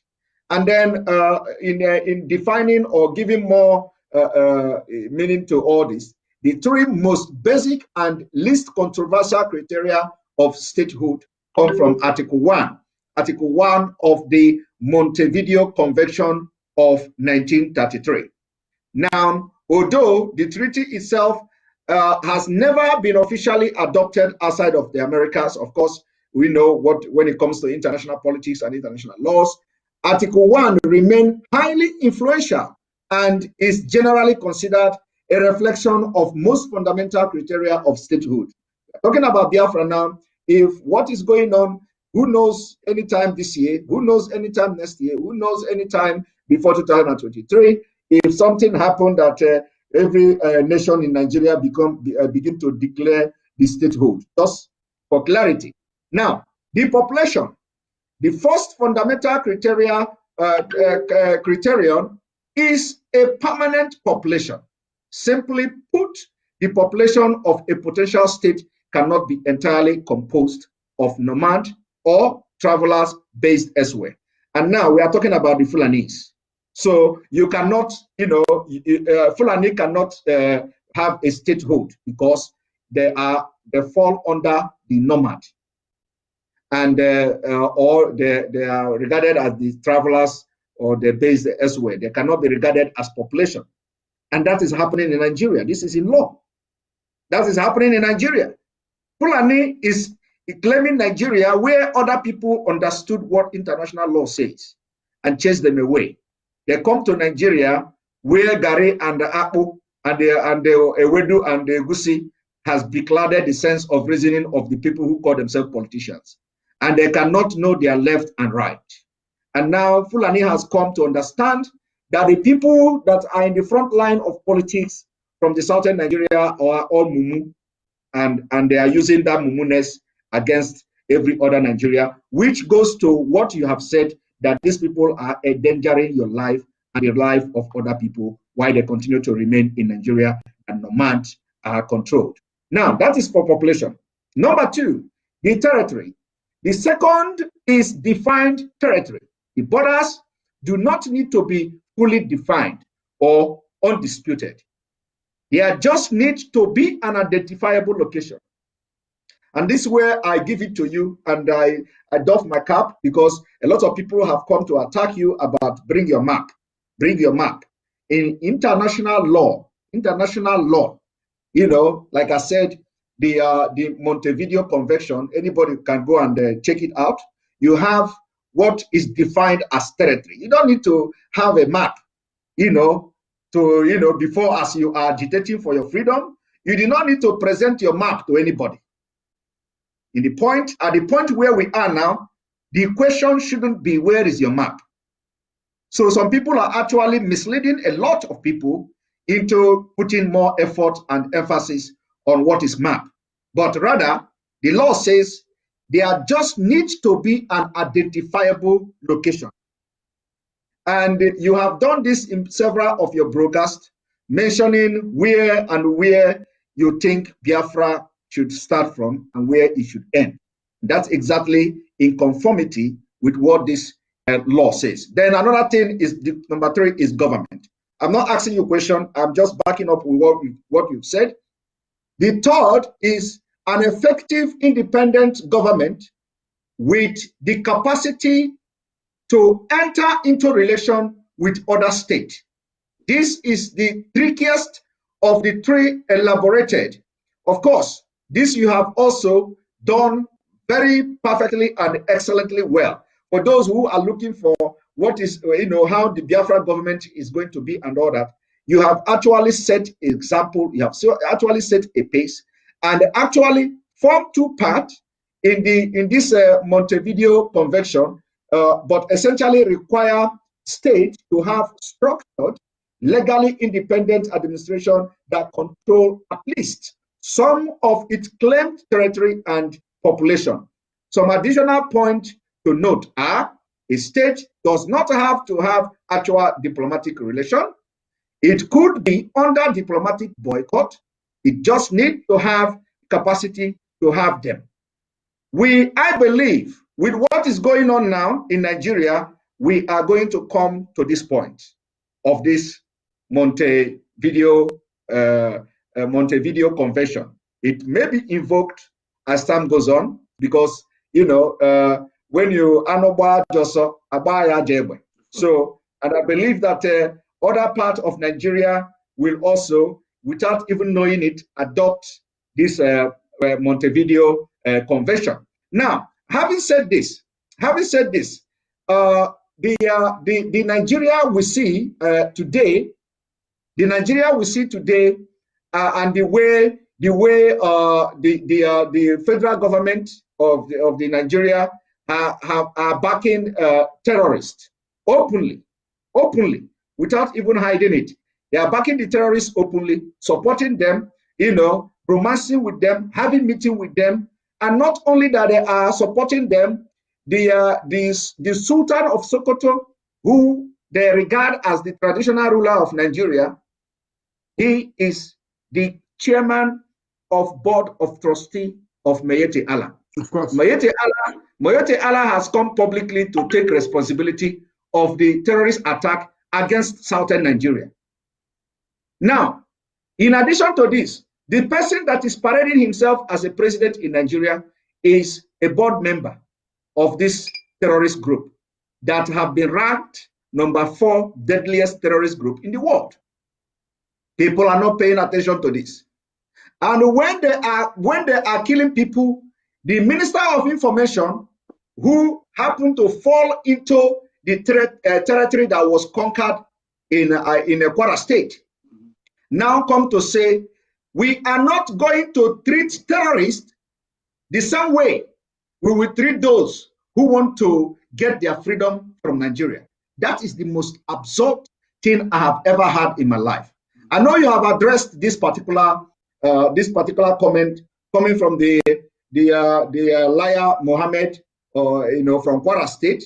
But please, can you, in a different, from a different perspective, can you tell us how would somebody who say he's a Nigerian, especially from the eastern part of Nigeria, and you call yourself a politician, you go to Abuja, you call yourself a governor, you go to Abuja, you call yourself a House of Assembly member, you go to your state and all this, and then you hear somebody saying that those who has made you not to travel by road to Abuja, those who made you not to travel by road to Enugu, those who made you not to travel by road to Owerri, with all your fine vehicle and all your cars, they are not to be proscribed.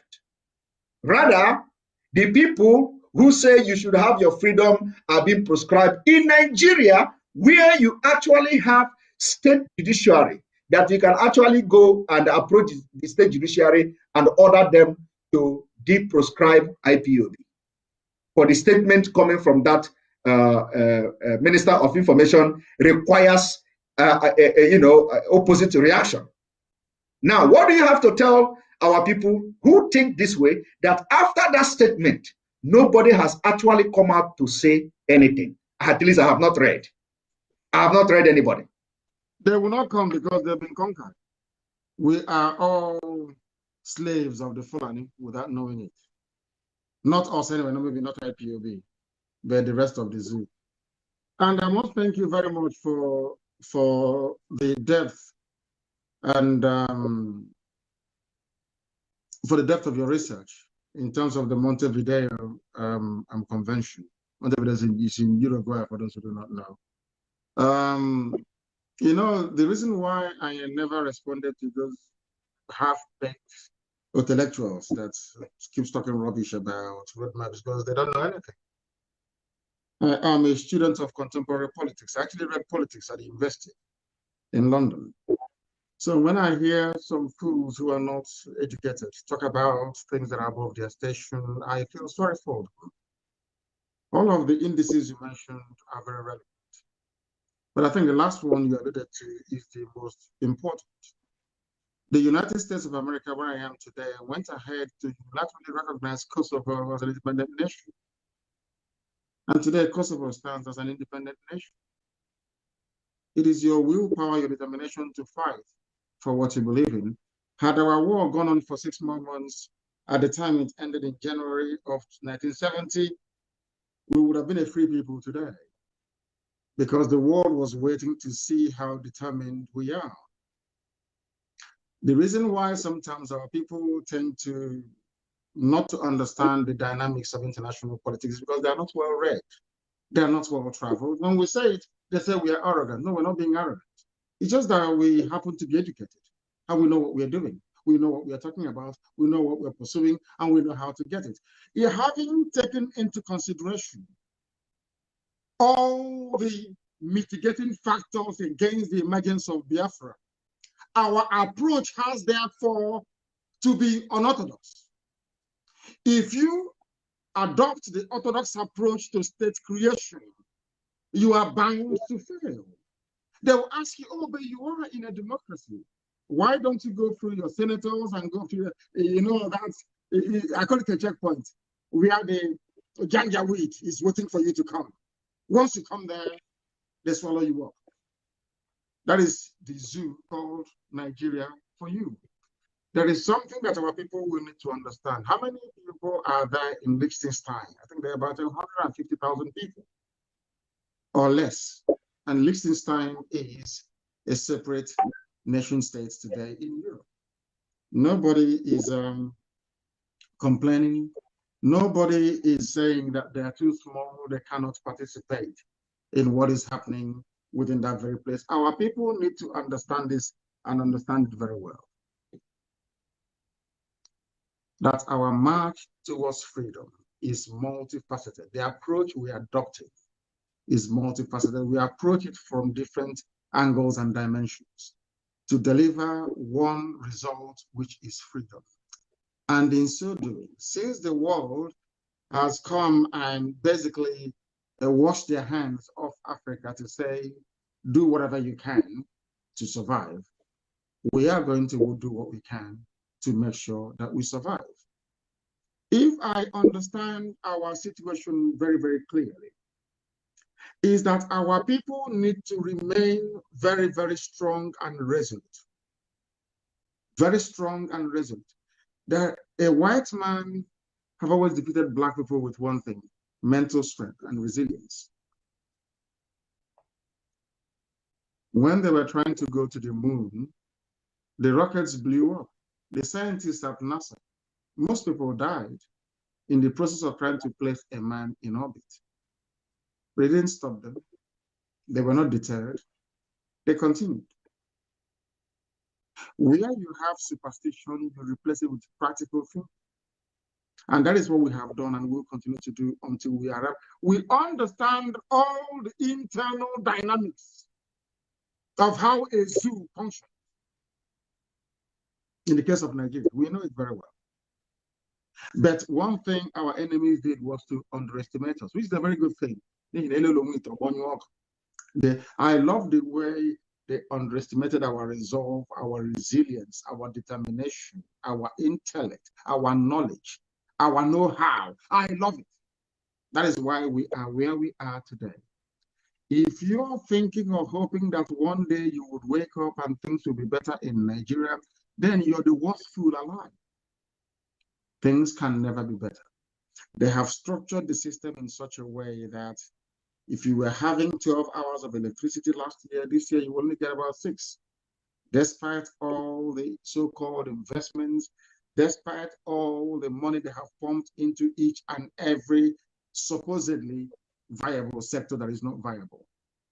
When I talk about the issues concerning Nigeria as a whole, what I'm doing now is to approach your question from a very holistic perspective. When you look at the issue of Nigeria and how hopeless it is, you don't need to look any further than the only thing that they produce naturally without any sweat or effort, which is crude oil and gas. Even that crude oil and gas, they cannot refine into petrol despite the presence of 4 state-of-the-art refineries. Instead, they gave license to a Fulani man to go and build his own special refinery. That means that all of us are slaves already, without knowing it. Until we realize, until the Oduduwa wake up one morning to say that the best way we can defeat these people is by the East and the West being together. The Yoruba and the Igbo, so to speak, Biafra and Oduduwa, must be together in order to defeat this, because Fulani people, they have one thing that we do not have. They have a godfather who is a member, who is one of the 5 permanent members at the United Nations Security Council, in this case, the United Kingdom. UK will never love you. They may respect you, but they will never love you. The only people they are interested in are the Fulani Janjaweed in the north. So Fulani has an advantage already. Therefore, the only way for us to counter them is through our resilience, our stubbornness, our determination, our never say die attitude, and our ability to work with our closest neighbors, in this case, the Oduduwa, to stand strong and to say enough is enough. If we allow what is happening today to continue to happen, I'm afraid we'll be having these discussions, and what we'll be saying is the number of people who have been killed, where the burials are taking place, because only us will talk about it. No major media in the world will.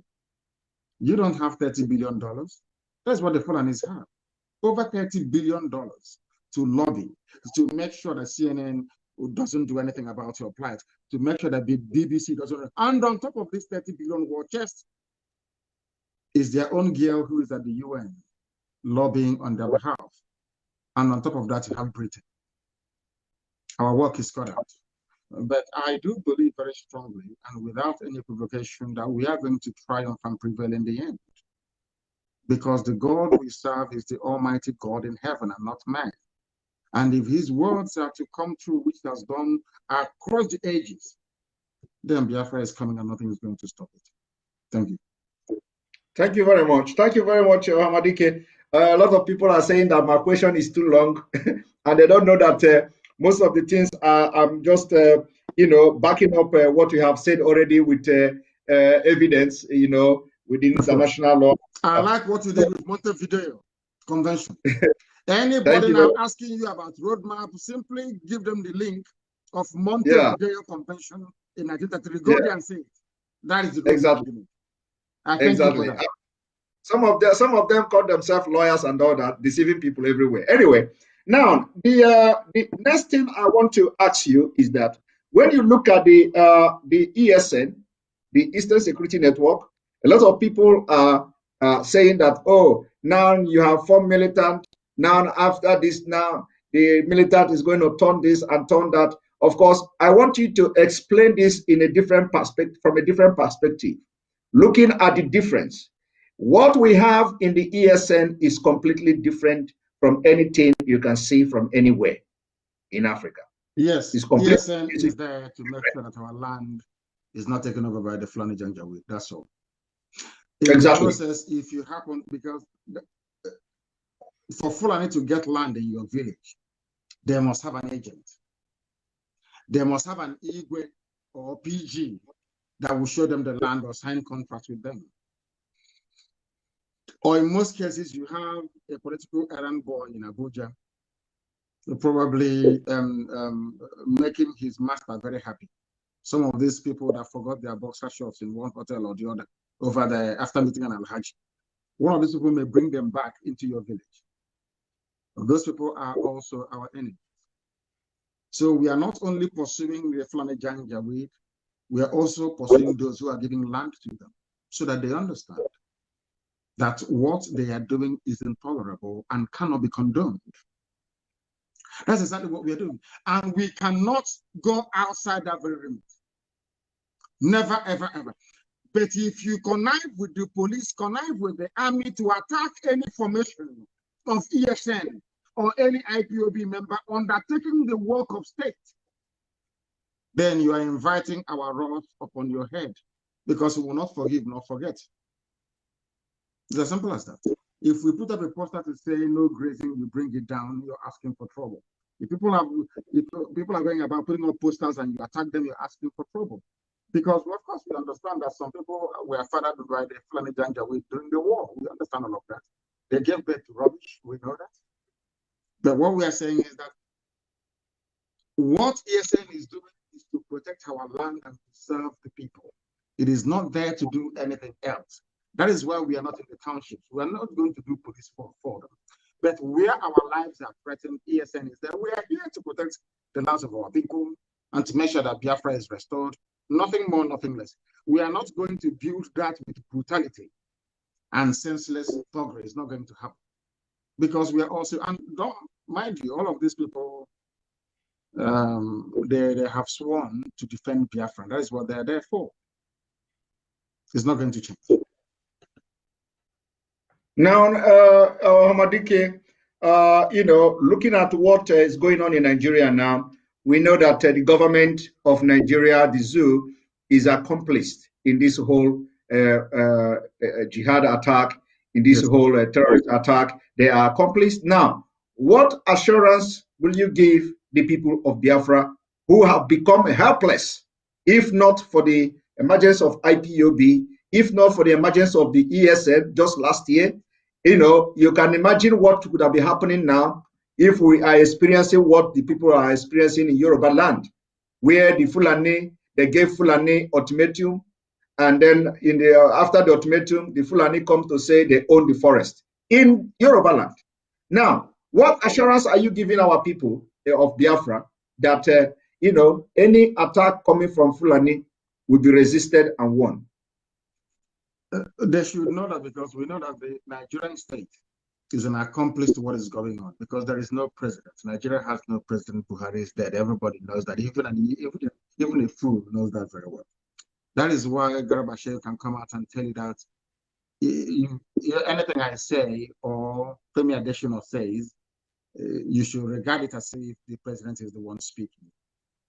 In the height of this mayhem, slaughter, insecurity, the person you say is your president is nowhere to be found. The first lady is nowhere to be found. Because I think she took my advice and went with the young man to Dubai, where they're having fun. Who knows? I think she's over 50 now. I don't think she can get pregnant again or not. Having fun. If not, in the next 9 months, you hear that Aisha has given birth to a bouncing baby boy, baby girl. But she's having fun in Dubai with her boyfriend, wearing Buhari masks, deceiving people, those that claim they went to school. Where is your first lady? I'm saying this in line with I want people to understand that not only is the government of the zoo, the Janjaweed government, complicit in what is going on in the terrorism. They brought in terrorism into Nigeria. Fulani, deliberately, not by a few individuals, not like Mike Asine.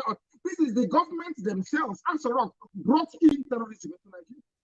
Where is Aisha? First lady, where is she? I feel sorry for Black people. Let me tell you one thing. What is happening in Yoruba land cannot. They know who we are now. Britain must have told them that these people are not cases, though. Don't try them anyhow. And as I've said, they want to do two things: subdue the Yoruba with the force of terrorists, and then come against us with the might of their army. That is the reason why BBC is rooting for them. That is why a whole BBC left their jobs to be advertising where you can get application form to join the Nigerian army. What other? I tweeted it a few hours ago. What other proof do you need that Britain is the one that the ones running the show? BBC advertising where you can get form to join army, because they know they do not have the population to fight us. Let me tell you one thing people don't know. They do not have the population to fight us. They know that very well.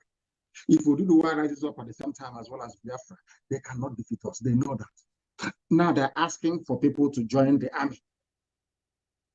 That army is going to be populated by Janjaweed terrorists. They will try us. They will come. They came to all 4 times and we beat them. They went to the air, disturbing disturbing birds of the air. They are cowards. We say, come down on the ground. You know where we are in the forest. Come and look for us, so we can give you a quick exit from this earth, so you can die very quickly. How did this end? The townships killing people. What is happening in Yoruba land cannot happen in the East. It cannot happen. Britain killed us with one thing: air, land, and sea blockade. Now we manufacture what we use. So how can you defeat us? Are you waiting for telling the world, don't sell arms to them like before? You think we are stupid? No, of course not. What we use, we manufacture. If you want to know how effective it is, ask the zoo army, they will tell you. So they understand. Very soon, we will switch into a suicide mode. We have not come to that yet, but they keep pushing us. Very soon. I told them before, for one suicide bomber you have in Boko Haram, I will give you 10 in Biafra land when the time comes, if you provoke us. We are getting there very soon. And what I'm saying, I say it openly. Openly, so that the world can hear. Because we have written to them. We have complained to them. We have petitioned them. Everybody, are you telling me the world doesn't know that Fulani brought in terrorism? Are you telling me that the CIA doesn't know?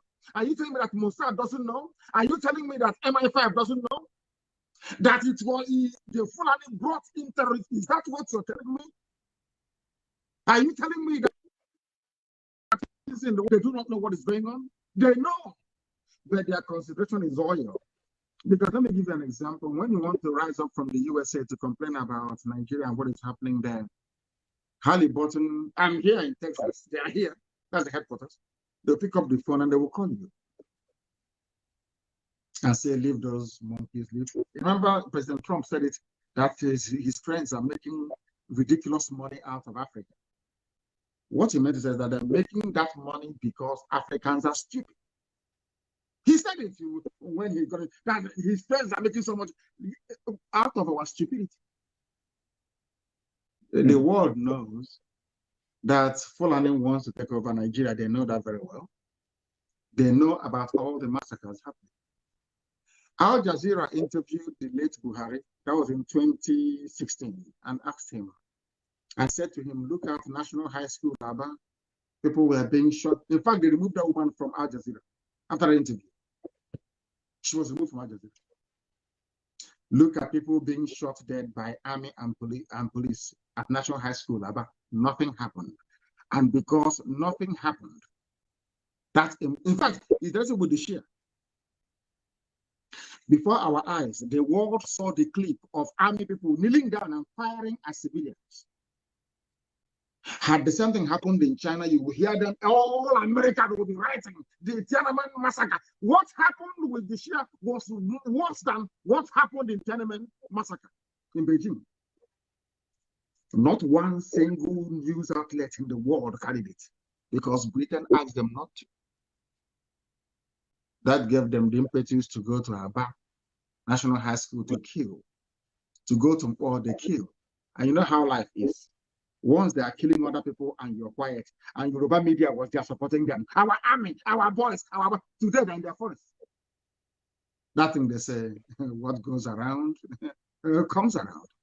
If you support evil today, evil will consume you tomorrow. I used to tell my Yoruba friends, this evil you're supporting, this your one Nigeria will consume you. They said, no, one Nigeria. Where are they today? In answer to your question, if they come to our land, they will die there. We'll kill them. Thank you very much. Thank you very much. Thank you very much for that. You know, Onyendo, when you are saying British, you know, this British, a lot of people don't understand why you are always hammering on British. On this note, let me make it very public. Of course, this is not also a question for those who think that the question is going to be long.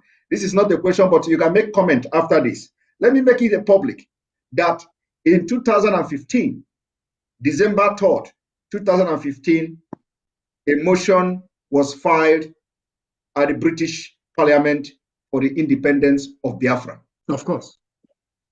A lot of people don't know about this. They don't know about it. They want to see roadmap. Now, the text of this motion read that this House recognizes the call for the independence of the territory that constituted the Biafran Republic, acknowledges that Biafra issue could be improved with the cooperation of the Nigeria government by offering a referendum, and urges the Foreign and Commonwealth Office to use its diplomatic strength to assist in the resolution of this matter. I'm aware of it. Good. I'm aware of it. No. I didn't know you were going to ask me about it. I wanted to bring it up much later in this our struggle for Biafra. But since you've mentioned it, I will comment on it. Remember what I told you before, that in England you have good people. In Britain there are good people. It was Britain that was at the forefront of slavery. And yet it was Britain, through their courts, that banned, or should I say, that abolished slavery. The same British people. So it is my hope and prayer that one day good people will rise up again in British politics to recognize that freedom for Biafra is also freedom for Britain. I give them a very simple example. What is the volume of your trade with the USA or with Japan, for instance? If you give, right now, Britain is struggling because they are pleading with Joe Biden to give them favorable status in terms of, trade negotiations and the rest of it. If you ask an average British person, they prefer trade with a developed America than with a primitive Nigeria, regardless of the fact that they're getting oil and gas for free. The same thing I said to Britain. Having a free Biafra that is economically viable is your gateway in that thing you've always wanted in Africa. Is only Biafra that can give it to you. Because the economic strength and might of Biafra will allow all your companies that invested in Biafra land to be able to expand exponentially. I will give you a very simple, one very tiny example. Do you think that people eat enough balanced diet? The answer is no, because there is no milk. The milk these are condensed milk. These are processed milk, not fresh milk. That is one thing that stupid Mietiala cannot get into their useless call. They can have viable animal husbandry industry that provides fresh milk for people. Look at all the products that require milk in it. Why do you think that Nigeria cannot produce chocolate? Because they don't have any milk. But the cocoa to produce chocolate is in Yoruba land. And part of it also in Bende, where I come from. I just want to give you a very simple example. Very simple. Look at the world market for chocolate, especially during Easter, during Valentine, during whatever, Christmas. We can make chocolate where we come from with the milk that we produce, employing people meaningfully, exporting all that product. So Britain should, they have this problem. Their problem is that they need somebody to subjugate. They need somebody, when Lugard came, they called him Lord Lugard. And they brought the Bible with them. In the same Bible you also have Lord, Yahweh Yeshua. And in most cases, God Almighty in heaven. And you're looking at this Beture, and they call him Lord. So that means he's close to God now, or he's related to Jesus. You respect him. Do you see how daft and foolish we are? They don't know that when you call somebody a Lord, that is temporal and that is spiritual. God is spiritual Lord. Those in the house of laws, they are temporal. But you have to go to school to understand all these things. And it's not our fault that we're educated. That is the way where we are. It's not our it's education, sound education. Thank you very much. Thank you very much. And that reminds me, when some people call Lord Nnamdi Kanu, Mazi Nnamdi Kanu, a lot of people get upset.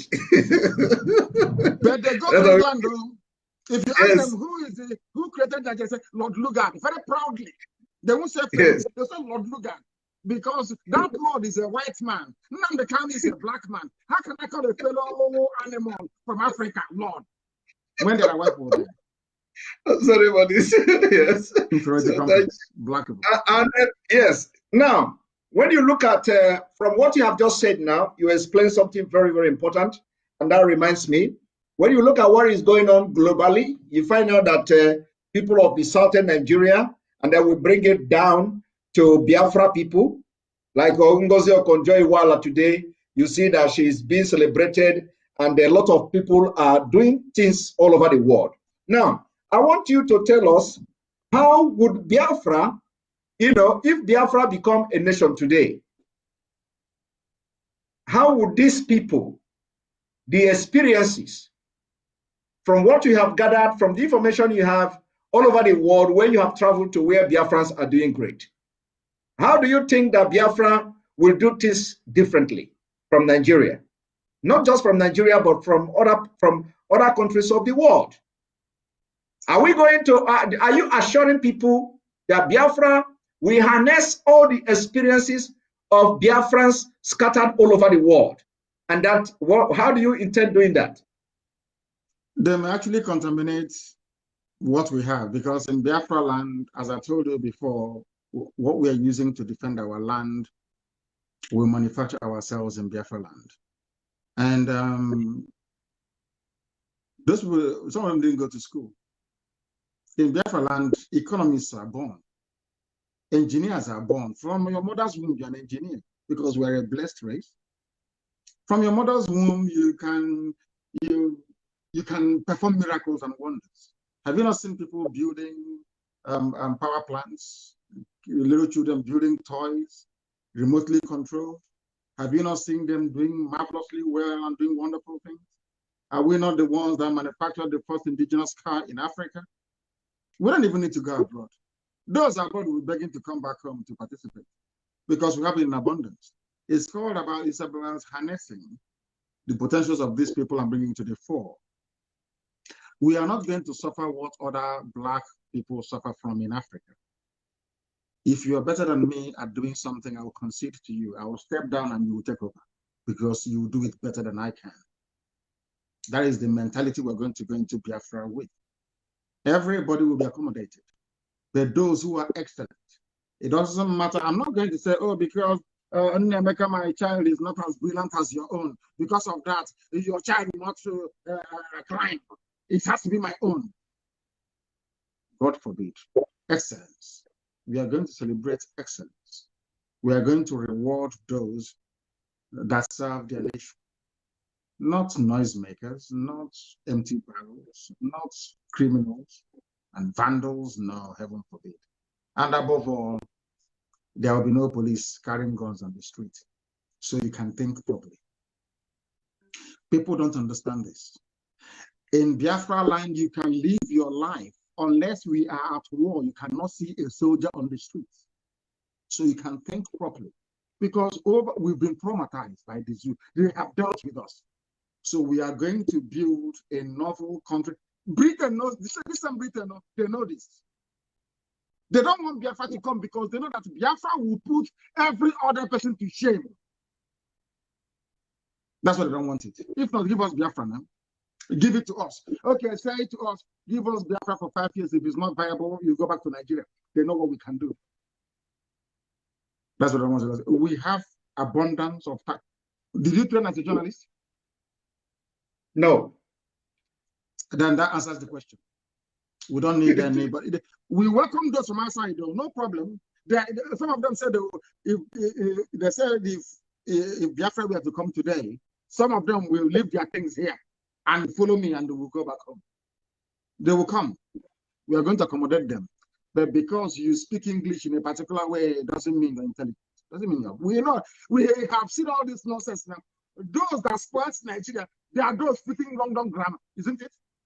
Those speaking too much grammar. They're the ones that ruin life for everybody else. So if they can come, we can accommodate them. But in Biafra land, in Ezulok, everything is complete. Thank you.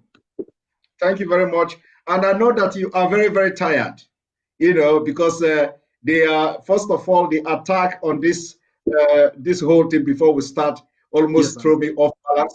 Almost threw me off balance. I never expected it, honestly. But thank God we managed to have come this far. One thing I'm going to ask you, I think it's going to be the last question before I will allow you to rest, because you have been on this journey for a very long time and every day on the phone and all that. So I'm going to ask you one last question. The question is this: if from what I've just read now about the motion for Biafra independence at the UK Parliament, yes, the wording is that the Office of the Commonwealth must make sure they use their diplomatic power and ties to compel, though they did not use the word compel, but to compel Nigeria government to organize referendum for a possible freedom of Biafra. And this is exactly what we are all asking. Now, if this did not happen, are you ready to lead us to do anything to get the freedom of Biafra? Yes. Which I'm going to be number one to follow you. Yes. You think we're going to live like this, like a bunch of animals forever? Of course not. Of course not. It can't, they know it very well that we are coming.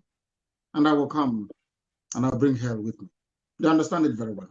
You better give me Biafra now. If they do not give me Biafra now, the zoo, I'm making it very clear to the whole world so they understand what I'm saying very clearly. So that by the time that we are gone, history they will remember the deeds of God upon our lives. We have not come for anything else. I don't exist for anything else. It's only for Biafra to come. If you're not going to give me that Biafra, I will destroy everything that I see on my path. I'm being honest with you. There is no other outcome. Forget about all those speaking grammar and that's rubbish. Give us a referendum, as those British MPs tried to do, in keeping with the fact that in England you have people that have soul and conscience. If you have a referendum today and people say foolishly vote to remain in one Nigeria, I will give up. But that's where we're going to, and nothing. You know, you know where we are now. Do you think we are going to drop our guns now? Is that what you think? Are we going to drop it now? No. No way. You must negotiate. And that is going to be a referendum. They understand it. Or else we give them hell. And they know it. If Boko Haram, a bunch of idiots that didn't go to school, can give you a tough time, imagine people who are educated and all over the world. But as you know, with Pharaoh, their ears will be blocked. They'll be doing their janja with some. They will think, oh, we have a Hanese, we have George Obiozo, we have the likes of Hope, we shall prevail. But you'll hear their stories soon as well. We're not going back. We have come to die for what we believe. Thank you very much for having me, Simon. And continue your good work. And don't allow Satan to get into you. Don't. Never. Never. Thank you very much, Ohamadike. Dike Anakbogunanya. Greetings from people from Canada. Greetings from people from Australia. Greetings from people from almost all European countries. As I am talking with you, you notice that my face has been on the, I'm reading messages. People are sending messages. Everybody from different parts of the world telling me to greet you. Particularly people from Canada are asking, when are you coming to Canada? Let them find a cure for COVID and I'll be there. COVID is everywhere. Okay, they're listening to you. They're listening to you. Thank you very much, our leader. And for those of us who are, in the media, we are promising that we are not going to fail the Biafra people. We will work tirelessly until Biafra comes. We will follow you. Any decision you make on Biafra, we are going to follow, because we are not the one who advised you until we joined. So any decision you feel that you make for Biafra, we are going to follow, because we know it is going to yield fruit and it's going to lead us somewhere. We have come a long way, no going back. At all. Nobody is going to die. Nobody is going to die. We will all see Biafra. Yes, sir. Yes, sir. Thank you very much. Thank you very much. And enjoy yourself. Have a very nice week. And see you again. Yeah, there is snow in Houston. I think it's for the first time in 5 or 6 years. They said I brought snow into Houston. People are living large here. No wonder some of them don't want to come back home. They are living a very good life here. Some of them are very, very fabulously well off. But of course, we know that Biafra will come and will be a better country, even more than the USA. Thank you very much, Simon. Exactly. We have minus 25 degrees here. Are you serious? Minus 25? I'm telling you. Unbelievable. Yes, minus 25. I think the temperature here is minus. I was minus 10 earlier today. Now it's just 0. Only 0. Come on, 0. Now it is. Thank you. Thank you very much. Thank you very much. And this is the beginning. This is the beginning of Anyukoma Milono Oba. Of course. Thank you very much. Thank you. Thank you. Thank you.